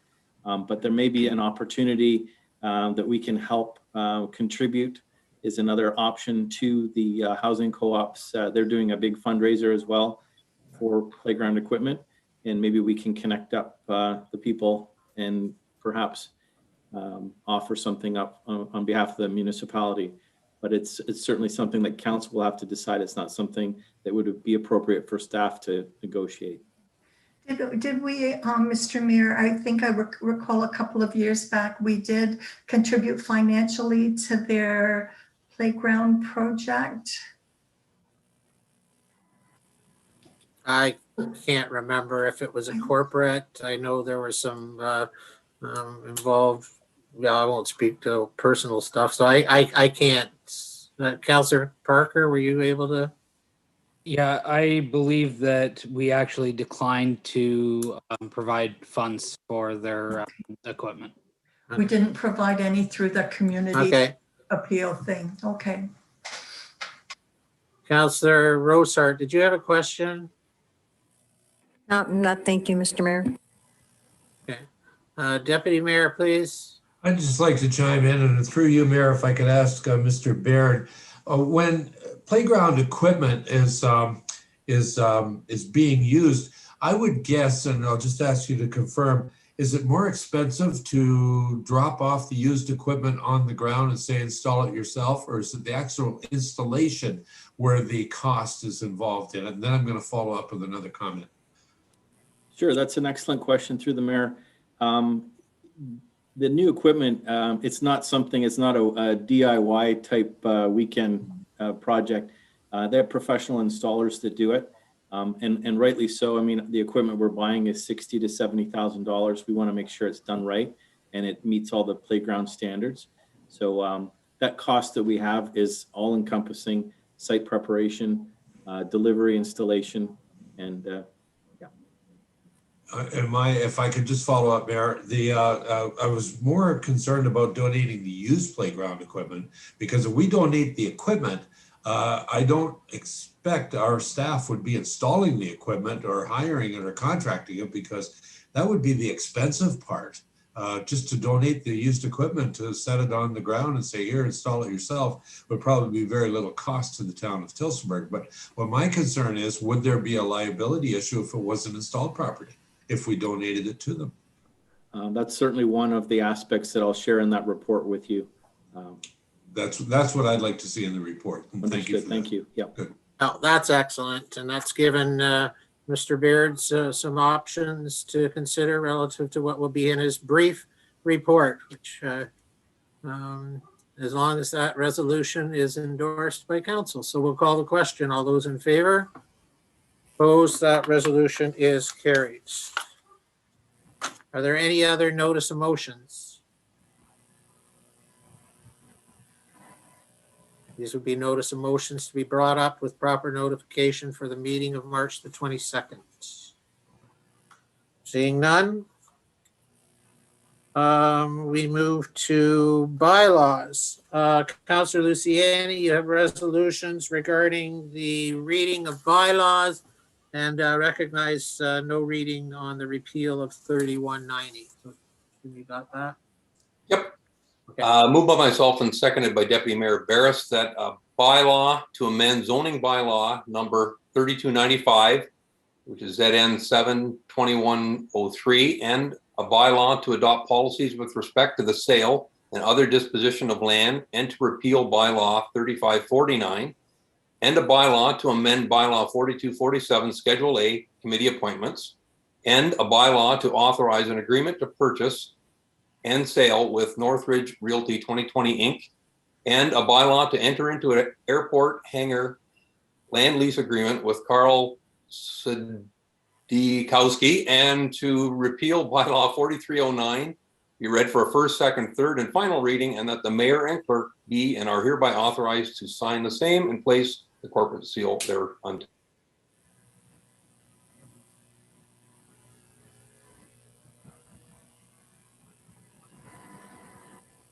Thank you, Councillor Luciani. Members of council, you've had a chance to both review the reports that led to the bylaws as introduced. Discussion? All those in favor? Opposed? Deputy Mayor, in favor? Yeah, I know, it's just timing wise. I just want to make sure. Okay, those carried. Thank you very much. And we move the confirmation bylaw 2021-029. Councillor Parker, please. Moved by myself and seconded by Councillor Esseltine that bylaw 2021-029 to confirm the proceedings of the council meeting held on March 8th, 2021 be read for a first, second, third, and final reading, and that the mayor and the clerk be and are hereby authorized to sign the same and place the corporate seal thereunto. Thank you, Councillor Parker. Discussion? Call the question. All those in favor? Opposed? That resolution is carried. I can see members present, and I would ask if there's anyone who has any comments under items of business. And I'm going to lead off and ask Mr. Baird if you had a moment to kind of build on a couple of the things you've had on your plate tonight, whether it was playground or equipment or exercise equipment. There's an exciting initiative. I believe it's Optimus Park. Did you want to introduce that into the public's domain tonight? Yes, certainly, Mr. Mayor. Thank you very much. And I really appreciate the kind feedback from each of you. This was an idea that was created in my Parks and Cemetery area. Allison Jacoby and Matt Johnson, whom you know, they thought it would be fun to look at the color scheme for the new playground. And it's customary that when they bid these projects, we always, depending on who the successful supplier will be, we nail down the color scheme. Working with our communications team, they put together a really neat rendering with 4 different color palettes.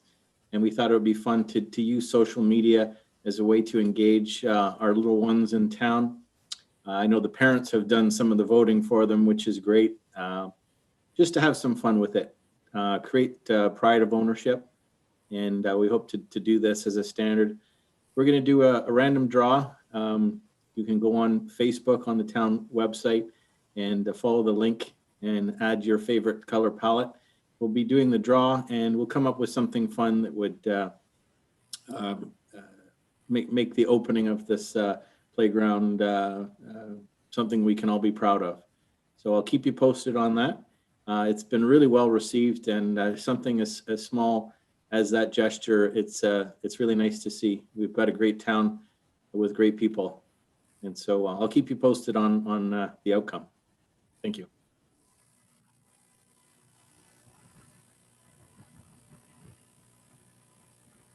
Me, Councilor Gravesi, please. Through you, Mr. Mayor, I just wanted to say to Director Baird that it is being well received on Facebook. I did it with my granddaughters.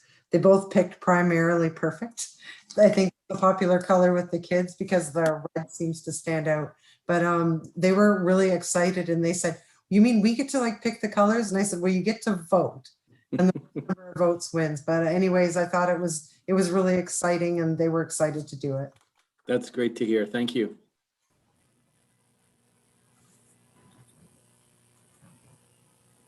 Further comments from members of council before adjournment? Councilor Parker, please.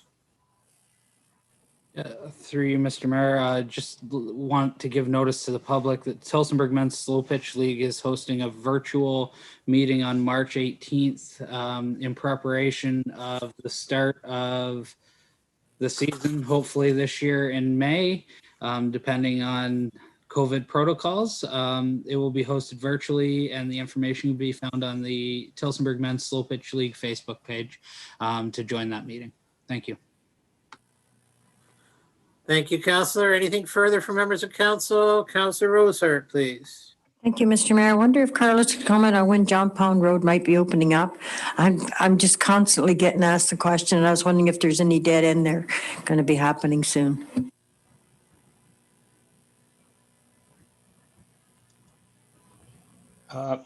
So to you, Mr. Mayor, the latest we heard from the county is that they're expecting to have this road reopened by the end of next week. That's the latest that I heard. Again, if there is any updates, I will provide an email to council to update.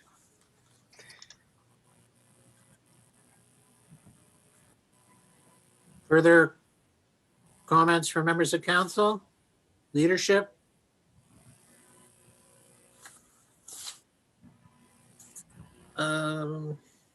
Couple comments, and then I'll finish off by re-emphasizing some of the contact numbers for the 2 primary original sites for the vaccination clinics in the Southwest Public Region. To Councilor Parker, I know we're both getting information on, momentarily and all the time. So without making any commitments, and it is an operational opportunity. We are doing our best to see what value we can bring as a community in our regional transit system. And if there's opportunities to enhance the connectivity of people from Tillsonburg to get to those, that would be to the primary site in Woodstock. That will be worked on diligently, and the information and scheduling will be made available as soon as that's available. So I thought I'd just take advantage of this time right now to indicate that's something that's being worked on. And I thank Director Reyes for that. I mentioned earlier, I trust I'm not alone on this, but it's operational. But I would look for some level of understanding or support that we could have hard copies of consent forms and other pertinent information relative to vaccination protocol available at our customer service center. I don't know who I'm really asking that for, but Already made a note of that. Thank you. oh, sorry. I've already made a note of that, and we'll make sure that we'll have hard copies available. Oh, okay. Sorry, but okay, appreciate that. And then, as I'd indicated earlier, I would remind people that the original sites inside the Southwest Public Health Region are Goff Hall in Woodstock and the Memorial Arena in St. Thomas. And anyone from Tillsonburg in any of the primary eligible categories, including 80 years old or over, and that means born in 1941 or earlier, any time in 1941 or earlier. You can call 226-289-3560. 226-289-3560. And those lines open up on Tuesday, March the 9th at 8 a.m. And any appointments being made this week will begin vaccination scheduling the week of March the 15th. Any and other all available information is available, or call locally to a customer service center at 519-688-3009, and someone will hopefully be able to assist you there as well. Those are the comments that I have this evening. I wish you well. I wish you all to stay safe. And I turn to Councillor Rosehart for a resolution to adjourn. Thank you, Mr. Mayor. Moved by myself, second by Councilor Gilvesi, that the council meeting of March 8th, 2021 be adjourned at 9:13 p.m. Thank you. Thank you very much. Call that question. All those in favor? Opposed? Resolution is carried. Council stands adjourned until our next regularly scheduled session of Monday, March 22nd, 2021 at 6 o'clock. Thanks for joining and have a safe evening.